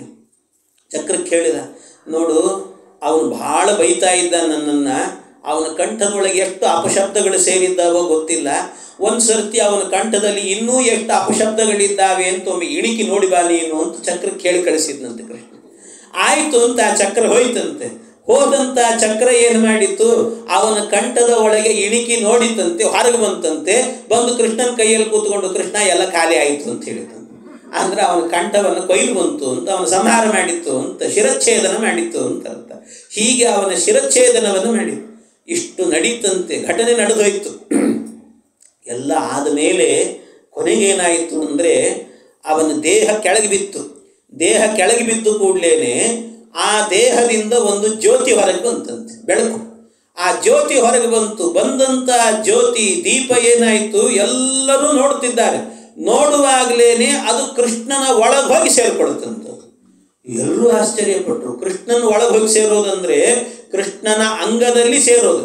ಕೃಷ್ಣನ ಅಂಗದಲ್ಲಿ ಸೇರೋದು ಅಂತಂದರೆ ಏನು ಅದ್ಭುತ, ಮೋಕ್ಷ ಅಂತ ಅರ್ಥ. ಇದು ಸಾಯುಜ್ಯ ಮೋಕ್ಷ ಅಂತ ಹೇಳ್ತಾರೆ. ಮೋಕ್ಷದಲ್ಲಿ 4 ವಿಧ: ಸಾರೂಪ್ಯ, ಸಾಮೀಪ್ಯ, ಸಾಲೋಕ್ಯ, ಸಾಯುಜ್ಯ ಅಂತ. ಸಾರೂಪ್ಯ, ಸಾರೂಪ್ಯ ಅಂತ ಹೇಳಿದರೆ ಸಮಾನ ರೂಪ. ಭಗವಂತನಿಗೆ ಹೇಗೆ ರೂಪ ಇರ್ತದಲ್ಲ, ಅಂದರೆ ಅವನಿಗೇನು ರೂಪ ಇದೆ ಪರಮಾತ್ಮನಿಗೆ, ಅವನಿಗೆ 4 ಕೈಗಳು, ಶಂಖ, ಚಕ್ರ, ಗದ, ಪದ್ಮ, ಇದನ್ನೆಲ್ಲ ಧಾರಣೆ ಮಾಡಿರ್ತಾನೆ, ಹಾಗೆ ಇರ್ತದಂತೆ. ಅದು ಸಾರೂಪ್ಯ ಅಂತ. ಅದು ಮತ್ತು ನಮಗೂ ಡೌಟ್ ಬಂದು ಅವ್ರನ್ನೇ ನಾವು ದೇವರು ಅಂದ್ಕೊಂಡ್ಬಿಟ್ರೆ ಏನು ಗತಿ ಅಂದರೆ, ಹೆದರಬೇಡ್ರಿ ಅಂತ. ಯಾಕೆ ಅಂದರೆ ಅವರಿಗೆ 2 ಇರೋದಿಲ್ಲ. ಒಂದು ಗರುಡ ವಾಹನ, ಇನ್ನೊಂದು ಶ್ರೀವತ್ಸ ಚಿಹ್ನೆ. ಇದು 2 ಇರೋದಿಲ್ಲ ಅಂತ ಅವರಿಗೆ. ಹಾಗಾಗಿ ಶ್ರೀವತ್ಸ ಚಿಹ್ನೆ, ಗರುಡ ವಾಹನ ಇರೋದು ಭಗವಂತನಿಗೆ ಮಾತ್ರ. ಉಳಿದಂತೆ ಎಲ್ಲ ಸೇಮ್ ಇರುತ್ತದೆ, ಆ್ಯಸ್ ಇಟ್ ಈಸ್. ಹಾಗೆ ಇದು ಸಾರೂಪ್ಯ ಮೋಕ್ಷ ಅಂತ. ಇನ್ನೊಂದು ಸಾಮೀಪ್ಯ. ಸಾಮೀಪ್ಯ ಅಂತಂದರೆ ಭಗವಂತನ ಸಮೀಪ ಲೋಕದಲ್ಲಿ ಇರೋದು. ಸಮೀಪ ಲೋಕ. ಆ ಸಮೀಪ ಲೋಕ ಅಂದರೆ ಭಗವಂತನ ಲೋಕ ಒಂದಿರ್ತದೆ, ಅದರ ಹತ್ತಿರದಲ್ಲೇ ಇನ್ನೊಂದು ಲೋಕ, ಅಲ್ಲೇ ಯಾವುದೋ ಒಂದು ಸೈಟನ್ನು ಅಲಾಟ್ ಮಾಡಿರ್ತಾರೆ, ಅಲ್ಲೇ ಇಟ್ಕೊಂಡ್ಬಿಡೋದಂತೆ. ಹಾಗಿದು ಸಮೀಪ ಅಂತ, ಸಾಮೀಪ್ಯ ಲೋಕ ಅಂತ ಹೇಳ್ತಾರೆ. ಇನ್ನೊಂದಿದೆ ಸಾಲೋಕ್ಯ. ಸಾಲೋಕ್ಯ ಅಂದರೆ ಸಮಾನ ಲೋಕ, ದೇವರು ಇರುವ ಲೋಕದಲ್ಲೇ ಇವರು ಇರೋದು ಅಂತ. ಇದು ಇನ್ನೊಂದು ಸಾಯುಜ್ಯ ಅಂತ. ಸಾಯುಜ್ಯ ಅಂತ ಹೇಳಿದರೆ ದೇವರ ಲೋಕದಲ್ಲೆಲ್ಲ, ದೇವರ ದೇಹದಲ್ಲೇ ಹೋಗಿರೋದು, ಪರಮಾತ್ಮನ ಅವಯವಗಳಲ್ಲಿ ವಾಸ ಮಾಡೋದು. ಇದು ಸಾಯುಜ್ಯ ಮೋಕ್ಷ ಅಂತ ಹೇಳ್ತಾರೆ. ಯಾವುದೋ ಒಂದು ಅವಯವದಲ್ಲಿ ಹೋಗಿ ವಾಸ ಮಾಡೋದು. ಇದಲ್ಲದೆ ಇನ್ನೊಂದು ಮೋಕ್ಷ ಇದೆ, ಸಾರ್ಷ್ಟಿ ಅಂತ. ಸಾರ್ಷ್ಟಿ ಅಂತಂದರೆ ಭಗವಂತನ ಇಡೀ ಅವಯವದಲ್ಲಿ ವ್ಯಾಪಿಸಿಕೊಂಡಿರುವಂಥ ಇನ್ನೊಂದು ಮೋಕ್ಷ ಅದು ಅಂತ. ಈ ರೀತಿಯಲ್ಲಿ ಈ ಮೋಕ್ಷ ಏನು, ಅದರಲ್ಲಿ ಸಾಯುಜ್ಯ ಮೋಕ್ಷವನ್ನು ಕೊಟ್ಟನಂತೆ ಇವನಿಗೆ. ಸಾಯುಜ್ಯ ಮೋಕ್ಷ ಕೊಟ್ಟಾಗ ಕೇಳುತ್ತಾರೆ, ಏನಂದ್ರೆ ಎಷ್ಟು ವಿಚಿತ್ರ ನೋಡಿ. ಭಗವಂತನನ್ನು ಶಿಶುಪಾಲ ಮನಸೋ ಇಚ್ಛೆಯಿಂದ ಬೈದಿದ್ದಾನೆ. ಅಷ್ಟು ಬೈದದ್ದಕ್ಕೆ ಅವನು ಸಂಹಾರ ಮಾಡಿದ ಸರಿ, ನರಕಕ್ಕೆ ಹಾಕಬೇಕೋ ಇಲ್ಲ, ಅವನನ್ನು ತಗೊಂಡು ಹೋಗಿ ಎಲ್ಲಾದರೂ ನರಕಕ್ಕೆ ಹಾಕಬೇಕಿತ್ತು. ಅದು ಬಿಟ್ಟು ಮೋಕ್ಷ ಕೊಟ್ಟನಲ್ಲ ಇವನಿಗೆ ಅಂತ. ಮೋಕ್ಷ ಯಾಕೆ ಕೊಟ್ಟ ಅಂತಂದರೆ ಅದಕ್ಕೆ ಇದು ಭಗವಂತನ ಕಾರುಣ್ಯ ಇದು ಅಂತ ಹೇಳ್ತಾರೆ, ಪರಮಾತ್ಮನ ಕಾರುಣ್ಯ ಅಂತ. ಯಾಕೆ ಅಂದರೆ ನೋಡಿ, ಇದು ಬೈದದ್ರಿಂದ ಮೋಕ್ಷ ಕೊಟ್ಟನಂತೆ ಪರಮಾತ್ಮ. ಅಲ್ಲ, ಬೈದದ್ರಿಂದ ಮೋಕ್ಷ ಕೊಡ್ತಾನೆ ಅಂದ್ರೆ ಮತ್ತು ನಮಗೆ ಭಾಳ ಸುಲಭ ಆಯ್ತು ನಮಗೆ. ಯಾಕೆ ಅಂದರೆ ನಮಗೆ ದೇವ್ರ ಧ್ಯಾನ ಮಾಡ್ರಿ ಅಂದ್ರೆ ನಮಗಾಗೋದಿಲ್ಲ. ಬೈರಿ ಅಂದರೆ ಬೇಕಾದ್ರೆ ಬೈತಿರ್ತೀವಿ. ಯಾರಾದರೂ ಬೈತಿದ್ರೆ ನಾವು ಸೇರ್ಕೊಂಡು, ನೀವೊಬ್ಬರೇ ಯಾಕ್ರಿ ಬೈತೀರಿ, ನಾವು ಸೇರ್ತೀವಿ ಅಂತ ಸೇರ್ಕೊಳ್ತಿರ್ತೀವಿ. ಯಾರನ್ನಾದ್ರೂ ಹೊಗಳಬೇಕು ಅಂದರೆ ಮಾತ್ರ ನಾಲಿಗೆ ಮುಂದೆ ಬರೋದಿಲ್ಲ. ಒಳ್ಳೆ ಕೆಲಸ ಮಾಡಿರ್ತಾರೆ, ಒಳ್ಳೆ ರೀತಿಯಲ್ಲಿ ಇರ್ತಾರೆ, ಪಾಪ ಏನೋ ಕಷ್ಟಪಡ್ತಿರ್ತಾರೆ, ಒಳ್ಳೆಯದನ್ನು ಮಾಡ್ತಿರ್ತಾರೆ. ಆ ಒಳ್ಳೆಯದರಲ್ಲೂ ಏನು ಕೆಟ್ಟದಿದೆ ಅನ್ನೋದನ್ನು ಹುಡುಕಿ ಬೈತಿರ್ತಾರೆ. ಮತ್ತು ಬೈಲಿಕ್ಕೆ ನಾಲಿಗೆ ಬೇಗ ಬರ್ತಿರ್ತದೆ, ಮುಂದೆ ಬರ್ತಿರ್ತದಂತೆ. ಯಾರಾದರೂ ಒಂದು ಒಳ್ಳೆ ಕೆಲಸ ಮಾಡಿದಾಗ ಹೊಗಳು ಅಂತಂದರೆ, ಅಯ್ಯೋ ಇವನಿಗೆ ಹೊಗಳಿದ್ರೆ ಎಲ್ಲಿ ನಮ್ಮ ಪ್ರತಿಷ್ಠೆ ಕಡಿಮೆ ಆಗಿಬಿಡ್ತದೋ ಏನೋ ಅಂತ ಹೊಗಳಲಿಕ್ಕೆ ನಾಲಿಗೆ ಮುಂದೆ ಬರೋದಿಲ್ಲ. ಯಾವಾಗಲೂ ಕೂಡ ಅಷ್ಟೇ. ಪರಗುಣ ಪರಮಾಣು ಪರ್ವತೀಕೃತ್ಯ ನಿತ್ಯಂ. ಪರಗುಣ ಪರಮಾಣು, ಈ ರಾಮದೇವರ ವ್ಯಕ್ತಿತ್ವ ಇರಬೇಕು. ಪರರಲ್ಲಿ ಒಂದು ಸಣ್ಣ ಗುಣ ಇದ್ದರೂ ಕೂಡ ಬೆಟ್ಟದ ಆಕಾರವಾಗಿ ಹೇಳ್ತಾನಂತೆ, ಒಳ್ಳೆಯವನಿವನು ಅಂತ ಹೇಳ್ತಾನಂತೆ. ನಾವು ಹೇಗಿದ್ದೀವಿ ಅಂದರೆ, ಒಂದೇ ಒಂದು ಸಣ್ಣ ಅವಗುಣ ಇದ್ದರೆ ಅದನ್ನೇ ಬೆಟ್ಟದಷ್ಟಿದೆ ಅಂತ ಹೇಳ್ತಿರ್ತೀವಿ, ಒಳ್ಳೆಯದನ್ನೆಲ್ಲ ಬಿಟ್ಬಿಡ್ತೀವಿ ನಾವು. ಹಾಗಿರ್ತದೆ. ಆದರೆ ಆ ರೀತಿ ಇರಬಾರದು ಅಂತ ಹೇಳ್ತಾರೆ. ಆದರೆ ಇವನು ಬೈದದ್ದಕ್ಕೆ ಮೋಕ್ಷ ಅಂದರೆ, ನಾವು ಬೈತೀವಿ ನಮಗೂ ಮೋಕ್ಷ ಸಿಗ್ತದ ಅಂದರೆ ಹಾಗರ್ಥ ಅಲ್ಲ. ಇವನು ಸ್ವಲ್ಪ ದ್ವೇಷ ಮಾಡಿದ್ದಾನಿಲ್ಲ ಅಂತಲ್ಲ. ದ್ವೇಷ ಚೈದ್ಯಾದಯೋ ಯಥಾ ಅಂತ ಹೇಳ್ತಾರೆ. ಚೈದ್ಯಾದಯೋ ನೃಪಾಹ ಅಂದರೆ ದ್ವೇಷವನ್ನು ಮಾಡಿದ್ದಕ್ಕೆ ಮೋಕ್ಷ ಕೊಟ್ಟ ಅಂದರೆ ದ್ವೇಷದಿಂದ ಮೋಕ್ಷ ಬಂತು ಅಂತ ಅರ್ಥ ಮಾಡ್ಕೊಂಡ್ಬಿಡಬೇಡ್ರಿ. ಮತ್ತೇನು ಅಂತಂದರೆ, ಅವನು ದ್ವೇಷ ಮಾಡಿದರೂ ಕೂಡ ಆ ದ್ವೇಷದಲ್ಲಿ ಸ್ವಲ್ಪ ದ್ವೇಷ ಮಾಡಿದ್ದಾನೆ, ಆದರೆ ಅದಕ್ಕಿಂತ ಹೆಚ್ಚು ಭಕ್ತಿಯನ್ನು ಮಾಡಿದ್ದಾನಂತ. ಪರಮಾತ್ಮನಲ್ಲಿ ಭಕ್ತಿ. ಆದ್ದರಿಂದ ಅಲ್ಲಿ ಎರಡು ಜೀವಗಳಿತ್ತು ಅಂತ ಅರ್ಥ ಮಾಡಿಕೊಳ್ಬೇಕು. ಒಂದು ಅದರ ಒಳಗಿದ್ದಂಥ ಶಿಶುಪಾಲ ಅನ್ನುವ ದೈತ್ಯ, ಇನ್ನೊಂದು ಜಯ ಎನ್ನುವಂತಹ ಅವನ ಸೇವಕ ದ್ವಾರಪಾಲಕ. ಆ ದ್ವಾರಪಾಲಕನಿಗೆ ಮೋಕ್ಷ ಕೊಟ್ಟಿದ್ದಾನೆ ಪರಮಾತ್ಮ, ತನ್ನ ಭಕ್ತ ಅಂತ. ಶಿಶುಪಾಲ ಅನ್ನೋ ದೈತ್ಯನಿಗೆ ನರಕವನ್ನು ಕೊಟ್ಟಿದ್ದಾನೆ ಅಂತ ತಿಳ್ಕೊಳ್ಬೇಕು. ಅಲ್ಲ, ಮತ್ತು ಇವನು ಅಲ್ಲಿದ್ನಲ್ಲ, ಇವನು ದ್ವೇಷ ಮಾಡಲಿಲ್ವಾ ಅಂದರೆ ದ್ವೇಷ ಮಾಡಿದ್ದಾನೆ. ಜಯನೂ ಕೂಡ ಸ್ವಲ್ಪ ದ್ವೇಷ ಮಾಡಿದ. ಯಾಕೆಂದರೆ ಅವನ ಜೊತೆಗೆ ಇದ್ದದ್ದಲ್ಲ, ಜೊತೆಗೆ ಇದ್ದಾಗ ಬೇಡ ಅಂದರೂ ಅವ್ರ ಗುಣಗಳು ಇವ್ರಿಗೆ ಸ್ವಲ್ಪ ಬರ್ತಿರ್ತದಂತೆ. ಹಾಗೆ ಜೊತೆಗೆ ಇದ್ರೆ, ಆದ್ದರಿಂದ ದುಷ್ಟರ ಜೊತೆಗೆ ಸೇರಬಾರ್ದು ಯಾವಾಗಲೂ ಕೂಡ. ದುಷ್ಟರ ಜೊತೆಗೆ ಸೇರಿಬಿಟ್ವಿ ಅಂದರೆ ಬೇಡ ಅಂದರೂ ಅವರು ದುಷ್ಟರು ನಿತ್ಯ ದುಷ್ಟತನವೇ ಹೇಳ್ತಿರ್ತಾರೆ. ಅದು ಹೇಳಿದ್ದಕ್ಕೆ ನಾವೇನು ದುಷ್ಟ ಆಗಲ್ಲ, ಅವರು ದುಷ್ಟ ಇರ್ಬೋದು ನಾವು ಅನ್ಕೊಳ್ತಿರ್ತೀವಿ. ಅಂದ್ಕೊಂಡ್ರೂ ನಮಗೆ ಗೊತ್ತಿಲ್ಲದೇನೆ ಕಲಿ ಆವೇಶದಿಂದಾಗಿ ಅವನ ಗುಣಗಳು ಅಲ್ಪ ಸ್ವಲ್ಪ ಎಲ್ಲ ನಮ್ಮ ಒಳಗೂ ಬಂದ್ಬಿಡ್ತದಂತೆ. ಹಾಗೆ ಅವನಿಗೂ ಕೂಡ ಬಂತು ಆ ದ್ವೇಷ ಎನ್ನುವಂಥದ್ದು, ಸ್ವಲ್ಪ ಬಂದರೂ ಕೂಡ ಆ ದ್ವೇಷ ಎನ್ನುವುದು ಬಹಳ ಕಡಿಮೆ ಪರ್ಸೆಂಟ್ ಇದೆ ಅಂತ ಅದನ್ನು ಕೆಳಗೆ ಮಾಡಿ ಅವನಲ್ಲಿರುವ ಭಕ್ತಿಯನ್ನು ಮಾತ್ರ ಸ್ವೀಕಾರ ಮಾಡಿ ಮೋಕ್ಷ ಕೊಟ್ಟಿದ್ದಾನಂತೆ ಪರಮಾತ್ಮ ಅವರಿಗೆ. ಆ ರೀತಿ ಮಾಡ್ತಾನಂತೆ ಭಗವಂತ. ಹಾಗೆಲ್ಲ ಇದೆ ಅವನದ್ದು. ಒಂದು ಭಾಗವತದಲ್ಲಿ ಶ್ಲೋಕ, ಅದು ಬಹಳ ಚೆನ್ನಾಗಿದೆ. ಗೋಪ್ಯ ಕಾಮಾತ್ ಭಯಾತ್ ಕಂಸೋ ದ್ವೇಷಾತ್ ಚೈದ್ಯಾದಯೋ ನೃಪಾಃ ಸಂಬಂಧಾತ್ ವೃಷ್ಣಯ ಸ್ನೇಹಾತ್ ಯೂಯಂ ಭಕ್ತ್ಯಾ ವಯಂ ವಿಭೋ. ಎಷ್ಟು ಚೆನ್ನಾಗಿದೆ ಇದು ಅಂದರೆ, ಗೋಪ್ಯ ಕಾಮಾತ್, ಮೋಕ್ಷಕ್ಕೆ ಹೋದವರು ಇವರೆಲ್ಲ ಅಂತ. ಗೋಪ್ಯ ಕಾಮಾತ್, ಗೋಪಿಯರೆಲ್ಲರೂ ಕೂಡ ಕಾಮವನ್ನು ಮಾಡಿ ಮೋಕ್ಷಕ್ಕೆ ಹೋಗಿದ್ದಾರಂತೆ. ಭಯಾತ್ ಕಂಸ, ಭಯದಿಂದ ಕಂಸ ಮೋಕ್ಷಕ್ಕೆ ಹೋದ ಅಂತ ಹೇಳ್ತಾರೆ. ಇನ್ನು ದ್ವೇಷ ಚೈದ್ಯಾದಯೋ ನೃಪಾಃ, ಚೈದ್ಯ ಅಂದರೆ ಶಿಶುಪಾಲನು ಕೂಡ ದ್ವೇಷವನ್ನು ಮಾಡಿ ಮೋಕ್ಷಕ್ಕೆ ಹೋದ. ಸಂಬಂಧಾತ್ ವೃಷ್ಣಯ, ಕೃಷ್ಣನ ಸಂಬಂಧಿಗಳು ಅಂತ ನಾವು ಹೇಳಿಕೊಂಡಂಥ ಯಾದವರೆಲ್ಲರೂ ಕೂಡ ಮೋಕ್ಷಕ್ಕೆ ಹೋದ್ರಂತೆ. ಸ್ನೇಹಾದ್ ಯೂಯಂ ಅಂದರೆ ಸ್ನೇಹವನ್ನು, ಕೃಷ್ಣನಲ್ಲಿ ಅತಿಯಾದ ಸ್ನೇಹವನ್ನು ಮಾಡಿದ್ರಿಂದ ಧರ್ಮರಾಜ ನೀವು ಮೋಕ್ಷಕ್ಕೆ ಹೋದ್ರಿ. ಭಕ್ತ್ಯಾ ವಯಂ ಅಂತಾರೆ. ನಾವು ಅಂದರೆ ನಾರದರು ಹೇಳ್ತಾ ಇರೋ ಮಾತು, ನಾವು ಭಕ್ತಿಯಿಂದ ಮೋಕ್ಷಕ್ಕೆ ಹೋಗಿದ್ದೀವಿ ಅಂತ ಇಷ್ಟು ಮಾತನ್ನು ಹೇಳ್ತಾರೆ. ಈ ಶ್ಲೋಕ ಬಹಳ ಗಂಭೀರ.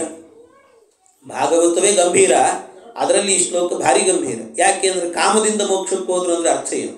ಗೋಪ್ಯ ಕಾಮ ಅಂತ ಹೇಳಿದರು ಅಂದರೆ ಅರ್ಥ ಏನು ಅಂದರೆ, ಗೋಪಿಕಾ ಸ್ತ್ರೀಯರೆಲ್ಲ ಕಾಮನೆಯಿಂದ ಮೋಕ್ಷಕ್ಕೆ ಹೋದರು ಅಂದರೆ ಅವರು ಕಾಮನೆ ಮಾಡಿದರು ಅಷ್ಟೇ ಅಲ್ಲ, ಕೃಷ್ಣನಿಗೆ ನಮ್ಮಲ್ಲಿ ಕಾಮನೆ ಇದೆ ಅಂತ ತಿಳ್ಕೊಂಡ್ರು ಅವರೆಲ್ಲರೂ ಕೂಡ. ಕೃಷ್ಣ ಅವರೆಲ್ಲ ರಾಸಕ್ರೀಡೆಯನ್ನು ಆಡ್ತಾ ಇರುವಾಗ ಕೃಷ್ಣ ಪರಮಾತ್ಮ ಬಂದರೆ ಕೃಷ್ಣನಿಗೆ ನಮ್ಮಿಂದ ಆನಂದ ಆಗ್ತಾ ಇದೆ, ಅವನಿಗೆ ನಮ್ಮ ಮೇಲೆ ಕಾಮ ಹೆಚ್ಚುತ್ತಾ ಇದೆ ಅಂತ ತಿಳ್ಕೊಂಡ್ರು. ಆದರೂ ಇದು ದೋಷ ಅಲ್ವೇನು? ಕೃಷ್ಣನಿಗೆ ಕಾಮನೆ ಇದೆಯಾ? ಕೃಷ್ಣನಲ್ಲಿ ಇಂಥ ಗುಣಚಿಂತನೆ ಮಾಡುತ್ತಾರೇನು? ಅಂಥದ್ದು ಮಾಡಬಾರದು. ಆದರೂ ಅವರಿಗೆ ಮೋಕ್ಷ ಕೊಟ್ಟ ಅಂದರೆ ಅದರ ಅರ್ಥ ಏನು ಅಂತಂದರೆ, ಅವರೆಲ್ಲ ಮೂಲದಲ್ಲಿ ಅಪ್ಸರ ಸ್ತ್ರೀಯರು ಅವರೆಲ್ಲರೂ ಕೂಡ. ಆ ಅಪ್ಸರ ಸ್ತ್ರೀಯರಾದ್ರಿಂದಾಗಿ ಅವರೆಲ್ಲರೂ ಕೂಡ ಕೃಷ್ಣನೇ ಗಂಡನಾಗಬೇಕು ಅಂತ ತಪಸ್ಸು ಮಾಡಿದ್ರು. ಅಂಥವರೆಲ್ಲರೂ ಕೂಡ ಕೇಳಿ ವರವನ್ನು ಪಡೆದಿದ್ರು. ಆದ್ದರಿಂದ ಭಕ್ತಿಯನ್ನು ಮಾಡಿದ್ರು. ಆದ್ದರಿಂದ ಪರಮಾತ್ಮನಲ್ಲಿ ಭಕ್ತಿ ಎನ್ನುವುದು ಉತ್ಕೃಷ್ಟವಾಗಿತ್ತು. ಆದರೆ ಈ ಕಾಮನೆ ಎನ್ನುವಂತಹದ್ದು ಅಲ್ಪ ಮಾತ್ರ ಇತ್ತು. ಆದ್ದರಿಂದ ಕಾಮನೆಯನ್ನು ಅಲ್ಪ ಮಾಡಿ ಭಕ್ತಿಗೇನೆ ಪ್ರಾಧಾನ್ಯತೆ ಕೊಡಬೇಕು ಅಂತ ಅವರಿಗೆ ಮೋಕ್ಷವನ್ನು ಕೊಟ್ಟಿದ್ದಂತೆ ಪರಮಾತ್ಮ. ಹಾಗರ್ಥ ಮಾಡಬೇಕು ಅದಕ್ಕೆ. ಮತ್ತೆ ಅಷ್ಟೇ ಅಲ್ಲ, ಭಯಾತ್ ಕಂಸ, ಭಯದಿಂದ ಕಂಸ ಮೋಕ್ಷಕ್ಕೆ ಹೋದ ಅಂದರೆ ಏನರ್ಥ? ಕಂಸ ಮೋಕ್ಷಕ್ಕೆ ಹೋದ ಕಂಸ ಅಲ್ಲ. ಕಂಸ ಅಂದ್ರೇನು? ಕಂಸನ ಒಳಗೆ ಎರಡು ಜೀವ, ಒಂದು ಕಾಲನೇಮಿ, ಇನ್ನೊಂದು ಭೃಗು ಮಹರ್ಷಿಗಳು ಅಂತ. ಭೃಗು ಮಹರ್ಷಿಗಳಿದ್ರಲ್ಲ, ಈ ಕೃಷ್ಣ ಅವನ ಜೊತೆಗೆ ಯುದ್ಧಕ್ಕೆ ಅಂತ ಬಂದದಂತೆ. ಯುದ್ಧಕ್ಕೆ ಅಂತ ಬಂದು ಕಂಸನನ್ನು ಹೊಡಿತಾ ಇದ್ದ. ಹೊಡೆಯುವಾಗ ಒಂದು ಸರ್ತಿ ಕಂಸ ಹೆದರಿದ. ಅವನು ಹೆದರಬೇಕಾದ್ರೆ ಪಕ್ಕದಲ್ಲಿದ್ದಂಥ ಭೃಗು ಮಹರ್ಷಿಗಳು ಹೆದರಿದ್ರಂತೆ. ಕೆಲವೊಮ್ಮೆ ಹಾಗೆ ಮಾಡುತ್ತಿರ್ತಾರೆ. ಅವ್ರು ಹೆದರೋದಿರಲಿ, ಪಕ್ಕದಲ್ಲಿರೋರ್ನೆಲ್ಲ ಹೆದರಿಸಿಬಿಟ್ಟಿರ್ತಾರೆ. ಹಾಗೆ ಆ ಪಕ್ಕದಲ್ಲಿದ್ದವ್ರನ್ನೆಲ್ಲ ಅವ್ರನ್ನ ಹೆದರಿಸಿಬಿಟ್ಟಿದ್ದ. ಆದರೆ ಹೆದರಿಸಿದ್ರು, ಭಯ ಆಯಿತು. ಭಯ ಇದ್ದರೂ ಕೂಡ ಆ ಭಯ ಎನ್ನುವಂತಹದ್ದು ಮೋಕ್ಷಕ್ಕೆ ಕಾರಣ ಅಲ್ಲ. ಆದರೆ ಅವರಲ್ಲಿ ಭಕ್ತಿ ಎನ್ನುವಂತಹದ್ದಿದೆ, ಜ್ಞಾನ ಇದೆ.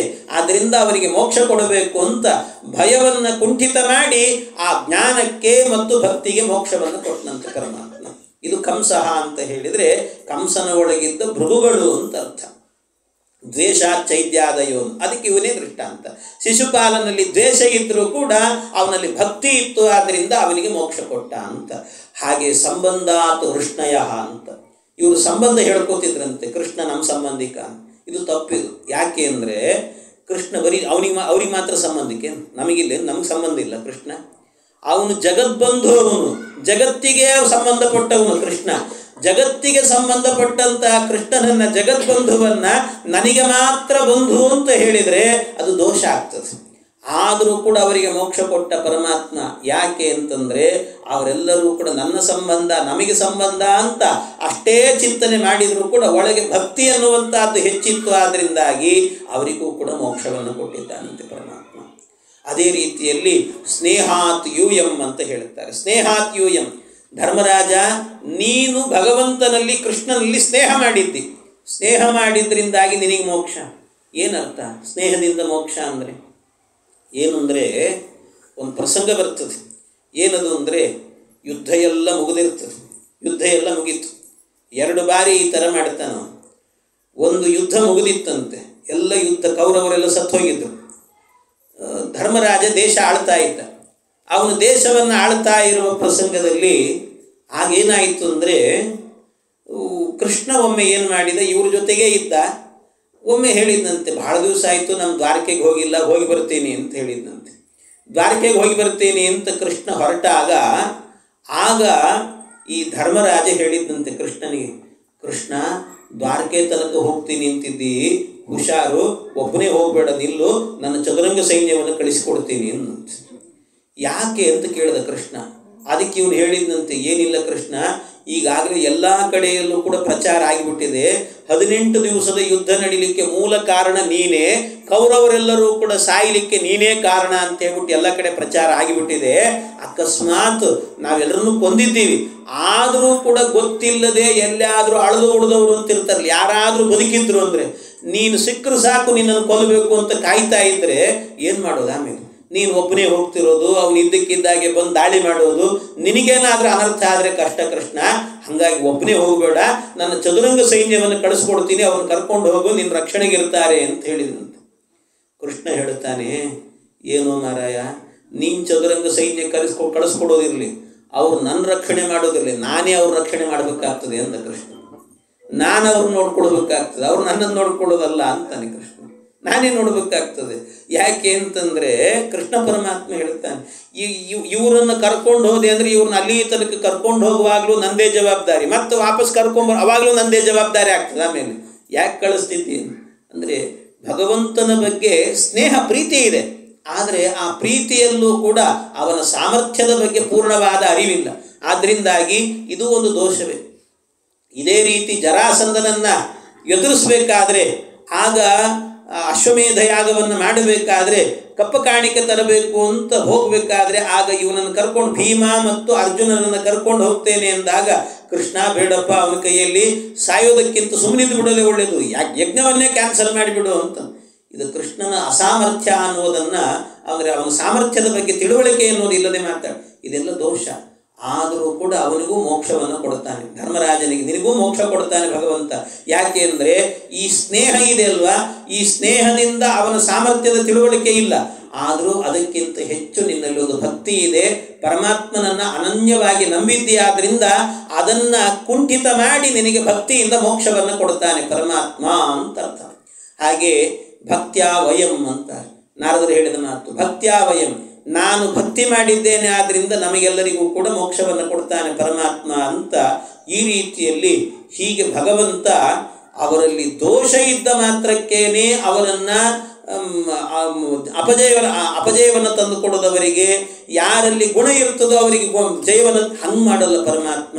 ಅವರವರ ಯೋಗ್ಯತೆ ಏನಿರ್ತದೋ ಆ ಯೋಗ್ಯತೆಗೆ ಅನುಸಾರವಾಗಿ ಭಗವಂತ ಮೋಕ್ಷ ಕೊಡೋದು, ನರಕವನ್ನು ಕೊಡೋದು, ಇದನ್ನು ಮಾಡುತ್ತಾನೆ ಹೊರತು ಪರಮಾತ್ಮನಿಗೆ ವೈಷಮ್ಯ ಎನ್ನುವಂತಹದ್ದು ಇಲ್ಲ, ಅವನಲ್ಲಿ ಪಕ್ಷಪಾತ ಎನ್ನುವಂತಹ ದೋಷ ಎನ್ನುವಂತಹದ್ದು ಇಲ್ಲ. ಹೀಗೆ ಅರ್ಥ ಮಾಡಿಕೊಳ್ಬೇಕು ಅಂತ ಇದನ್ನೆಲ್ಲ ಹೇಳಿದರು. ಹೀಗೆ ಹೇಳ್ತಾ ಈ ಶಿಶುಪಾಲನನ್ನು ಸಂಹಾರ ಮಾಡಿದ ಭಗವಂತ ಅಂತ ಈ ಶಿಶುಪಾಲನ ಸಂಹಾರದ ಕಥೆಯನ್ನು ಹೇಳ್ತಾರೆ. ಈ ಸಂಹಾರದ ಕಥೆಯನ್ನು ಹೇಳಿದಾಗ ಆ ಸಂದರ್ಭದಲ್ಲಿ ಶಿಶುಪಾಲನ ಬಗ್ಗೆ ಹೇಳ್ತಾ, ಶಿಶುಪಾಲ ಯಾರಿವನು ಅಂತ ಹೇಳಿದಾಗ ಇವನೇ ಹಿಂದಿನ ಜನ್ಮದಲ್ಲಿ ರಾವಣನಾಗಿದ್ದ. ಅಂದರೆ ಅವರಿಬ್ರು ಜಯ ವಿಜಯ. ಈಗ ಶಿಶುಪಾಲ ದಂತವಕ್ರ, ಅದಕ್ಕಿಂತ ಹಿಂದೆ ರಾವಣ ಕುಂಭಕರ್ಣ, ಅದಕ್ಕಿಂತ ಹಿಂದೆ ಹಿರಣ್ಯಾಕ್ಷ ಹಿರಣ್ಯಕಶಿಪು ಅಂತ ಇವರು ಈ 3 ಬಾರಿ ಅವತಾರವನ್ನು ಮಾಡಿದ್ದಾರೆ. ಭಗವಂತನ ಕೈಯಲ್ಲೇ ಸತ್ತಿದ್ದಾರೆ. ಆ 3 ಬಾರಿ ಅವತಾರವನ್ನು ಮಾಡುವಾಗಲೂ ಕೂಡ ಇವರು ಹಿರಣ್ಯಾಕ್ಷ ಹಿರಣ್ಯಕಶಿಪುವಾಗಿದ್ದಾಗ ಯಾಕೆ ಇವರು ಈ ದುಷ್ಟರಾಗಿ ಹುಟ್ಟಿದ್ರು ಅಂತಂದರೆ ಪ್ರಾಸಂಗಿಕವಾಗಿ ಕಥೆ ಹೇಳ್ತಾರೆ. ಯಾಕೆ ಇವರು ದುಷ್ಟರಾಗಿ ಈ ರೀತಿ ಹುಟ್ಟಿದ್ರು ಅಂತಂದರೆ ಹಿಂದೆ ಏನಾಗಿತ್ತಂತೆ, ಈ ದಿತಿದೇವಿ ಅಕಾಲದಲ್ಲಿ ಕಶ್ಯಪರ ಸಂಘ ಮಾಡಿದ್ದು. ಅಕಾಲದಲ್ಲಿ ಅಂತ ಹೇಳಿದರೆ ಸಂಧ್ಯಾಕಾಲ. ಆ ಸಂಧ್ಯಾಕಾಲದಲ್ಲಿ ಸಂಘ ಬೇಕು ಅಂತ ಬಯಸಿದ್ದಂತೆ. ನಾನು ಗರ್ಭಧಾರಣೆ ಮಾಡಬೇಕು ಅಂತ.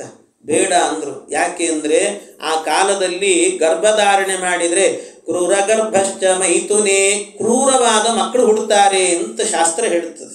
ಹಾಗೆಲ್ಲ ಕೆಲವು ಮಾಡಲೇಬಾರದು. ಆಹಾರಂ ಮೈಥುನಂ ನಿದ್ರಾ ಸ್ವಾಧ್ಯಾಯಂಚ ಚತುಷ್ಟಕಂ, ಇದು ಯಾವುದು ಮಾಡಬಾರದು. ಆಹಾರ, ಮೈಥುನ, ನಿದ್ರಾ, ಸ್ವಾಧ್ಯಾಯ ಒಂದೊಂದು ಮಾಡಿದರು. ಆಹಾರ ಸ್ವೀಕಾರ ಮಾಡಿದರೆ ರೋಗ ರುಜಿನಗಳು ಬರ್ತದಂತೆ. ಇನ್ನು ಈ ಮೈಥುನದಿಂದಾಗಿ ಕ್ರೂರ ಗರ್ಭ, ಕೆಟ್ಟ ಮಕ್ಕಳು ಹುಡ್ತಾರಂತೆ.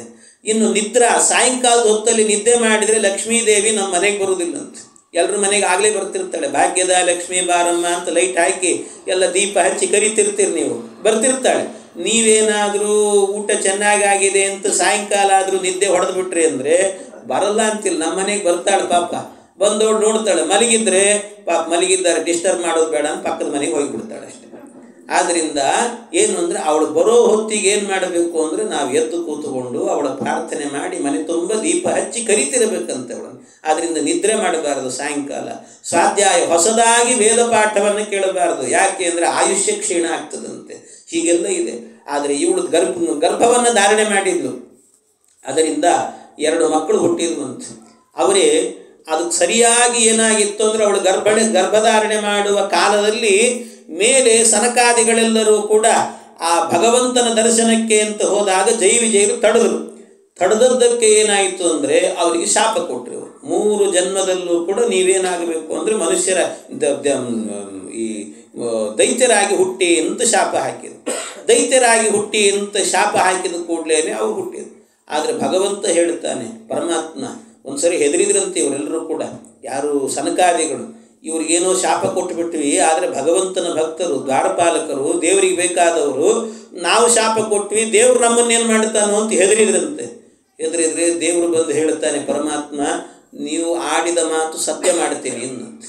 ನೀವು ಬ್ರಾಹ್ಮಣರು, ನೀವು ಆಡಿದ ಮಾತು ಸತ್ಯ ಮಾಡ್ತೀನಿ. ಯಾಕೆ ನಿಮ್ಮ ಮಾತು ಸುಳ್ಳಾಗಬಾರ್ದು. ಯಾಕೆ ಅಂದರೆ ಜಗತ್ತಿನಲ್ಲಿ ನೀವಿದ್ದೀರಿ ಅಂತ ನಾನಿದ್ದೀನಿ ಅಂತಾನೆ ಪರಮಾತ್ಮ. ನಿಮ್ಮಿಂದ ನನ್ನ ಉಳಿವು, ನನ್ನ ಅಸ್ತಿತ್ವ. ಯಾಕೆಂದ್ರೆ ಇಲ್ದಿದ್ರೆ ಜಗತ್ತಿನಲ್ಲಿ ಎಷ್ಟು ಜನ ದೇವರಿಲ್ಲ ಅಂತ ವಾದ ಮಾಡೋರಿದ್ದಾರೆ. ಅವರೆಲ್ಲ ದೇವರಿಲ್ಲ ಅಂತ ವಾದ ಮಾಡಿದಾಗಲೆಲ್ಲ ಬ್ರಾಹ್ಮಣರು ನೀವೇ ಬಂದು ದೇವರಿದ್ದಾನೆ ಅಂತ ದೇವರ ಕತೆ ಹೇಳಿ ನನ್ನ ಉಳಿವನ್ನು ನೀವು ತೋರಿಸಿಕೊಟ್ಟಿದ್ದೀರಿ ಅಂತ ಹೇಳ್ತಾನೆ ಪರಮಾತ್ಮ. ನನ್ನ ಅಸ್ತಿತ್ವವನ್ನು ಕಾಪಾಡುವವರು ನೀವು, ಆದ್ದರಿಂದ ನಿಮ್ಮ ಮಾತು ಸತ್ಯ ಮಾಡುತ್ತೇನೆ ಅಂತ ಪರಮಾತ್ಮ ಹೇಳಿದ. ಹಾಗೆ ಈ ಗರ್ಭಕ್ಕೆ ಬಂದು ಬಿದ್ದವರು ಅವರು, ಅಂದರೆ ಅವರೇ ರಾಕ್ಷಸರಾದರು ಅಂತ ತಿಳ್ಕೊಂಡ್ಬಿಡಬಾರ್ದು, ದೈತ್ಯರಾದರು. ಅಂದರೆ ಅರ್ಥ ಏನು ಅಂದರೆ ದೇವತೆಗಳೆಲ್ಲರೂ ಕೂಡ ಅವರು ದೈತ್ಯರಾಗೋದು ಅಂತಿಲ್ಲ. ದೈತ್ಯರು ಇರುವ ದೇಹದಲ್ಲಿ ವಾಸ ಅಂತ ಅಷ್ಟೇ ಅರ್ಥ. ಅವ್ರು ಎಲ್ಲಿರುತ್ತಾರೋ ಇವರು ಅಲ್ಲೇ ವಾಸ ಮಾಡಬೇಕು. ಅವರಿರೋ ಜಾಗದಲ್ಲಿ ಇವರು, ಬಹಳ ಕಷ್ಟ ಅದು. ಅವರಿರೋ ಜಾಗದಲ್ಲಿ ಇರೋದು ಅಂದರೆ ಎಷ್ಟು ಕಷ್ಟ. ಒಂದೇ ದೇಹದಲ್ಲಿ ದೈತ್ಯರು ದೇವತೆಗಳಿರಬೇಕು ಅಂದರೆ ಎಷ್ಟು ಕಷ್ಟ ಆಗ್ತದೆ. ಒಂದೇ ದೇಹದಲ್ಲಿ ಬಿಡಿ, ನಮಗೆ ಒಂದೇ ವಟಾರ ಇರ್ತದೆ. ಕೆಲವು ಕಡೆ ದೈತ್ಯರಿದ್ದು ಬಿಟ್ರು ಅಂದರೆ ಪಕ್ಕದ ಮನೆಯಲ್ಲೇನೆ ಅಯ್ಯೋ ದೇವರೇ ಹಾಗಪ್ಪ ಬದುಕೋದು ಅನ್ನಿಸ್ತಿರ್ತದೆ ನಮಗೆ. ಅಂಥದ್ರಲ್ಲಿ ಒಂದೇ ದೇಹದಲ್ಲಿ ವಾಸ ಮಾಡಬೇಕು ಅಂದರೆ ಹೇಗಿರ್ತದೆ. ಆದ್ದರಿಂದ ಅಂಥ ದೇಹದಲ್ಲಿ ವಾಸ ಮಾಡುವಂತೆ ಇದನ್ನು ಶಾಪ ಕೊಟ್ಟಿದ್ದರು ಅವರು. ಹಾಗೆ ಹುಟ್ಟಿದಾಗ ಹಿರಣ್ಯಾಕ್ಷ ಏನಿದ್ದ ಅವನನ್ನು ವರಾಹರೂಪಿ ಪರಮಾತ್ಮ ಸಂಹಾರ ಮಾಡಿದ. ಆ ವರಾಹರೂಪಿ ಪರಮಾತ್ಮ ಹಿರಣ್ಯಾಕ್ಷನನ್ನು ಸಂಹಾರ ಮಾಡಿದ ನಂತರ ಆಮೇಲೆ ಏನಾಯಿತು ಅಂದಾಗ, ಆಗ ಈ ಹಿರಣ್ಯಕಶಿಪು ಏನು ಮಾಡ್ತಾನೆ ಅಂತಂದರೆ, ಅವನ ಹೆಂಡತಿ ಕಯಾದು ಗರ್ಭಿಣಿ ಇದ್ಲು. ಆದರೆ ನನ್ನ ತಮ್ಮನನ್ನು ಕೊಂದಂಥ ಭಗವಂತನನ್ನು ಕೊಲ್ಲಬೇಕು ಅಂತ ಅದಕ್ಕೆ ತಪಸ್ಸು ಮಾಡಬೇಕು ಅಂತ ಹೊರಟ. ಮೊದಲು ನಾನು ಭದ್ರ ಆಗಬೇಕು, ನನ್ನ ಸಾವನ್ನು ಗೆಲ್ಲಬೇಕು, ಸಾವನ್ನು ಗೆದ್ದು ದೇವರಿಗೆ ಸಾವು ತರಬೇಕು ಅಂತ ಅದಕ್ಕೆ ತಪಸ್ಸು ಮಾಡಬೇಕು ಅಂತ ಮಂದರ ಪರ್ವತಕ್ಕೆ ಹೊರಟನಂತೆ. ಆ ಮಂದರ ಪರ್ವತಕ್ಕೆ ಹೊರಟು ಅಲ್ಲಿ ಆ ತಪಸ್ಸನ್ನು ಮಾಡ್ತಾನೆ. ಘೋರವಾದಂಥ ತಪಸ್ಸನ್ನು ಮಾಡ್ತಾನೆ. ಆ ಘೋರವಾದಂಥ ತಪಸ್ಸನ್ನು ಮಾಡಿ ಆಗ ವರವನ್ನು ಕೇಳ್ಕೊಳ್ತಾನೆ. ಅಲ್ಲಿ ಬ್ರಹ್ಮದೇವರು ಬರ್ತಾರೆ. ಹಾಗೆಲ್ಲ ತಪಸ್ಸು ಮಾಡಿದ ಅಂತ ಬಹಳ ವರ್ಣನೆ ಮಾಡಿದ್ದಾರೆ ಇಲ್ಲಿ ಸಪ್ತಮ ಸ್ಕಂದದಲ್ಲಿ. ಭಾರಿ ಘೋರವಾದಂಥ ತಪಸ್ಸು. ಇಂತಹ ತಪಸ್ಸನ್ನು ಮಾಡುತ್ತಾನೆ. ಇಂತಹ ತಪಸ್ಸನ್ನು ಮಾಡಿದಾಗ ಆ ತಪಸ್ಸಿಗೆ ಮೆಚ್ಚಿ ಬ್ರಹ್ಮದೇವರು ಬರ್ತಾರೆ. ಏನು ತಪಸ್ಸು ಮಾಡಿದ, ಬ್ರಹ್ಮದೇವರು ಹೇಗೆ ಬಂದರು, ಅವನಿಗೇನು ವರ ಕೊಟ್ಟರು, ಇದನ್ನೆಲ್ಲ ಮತ್ತೆ ನಾಳೆ ದಿವಸ ಸೇರಿದಾಗ ಅದರ ಚಿಂತನೆ ಮಾಡೋಣ ಅಂತ ಹೇಳುತ್ತಾ ಇಂದಿನ ಉಪನ್ಯಾಸ ಕೃಷ್ಣಾರ್ಪಣಮಸ್ತು.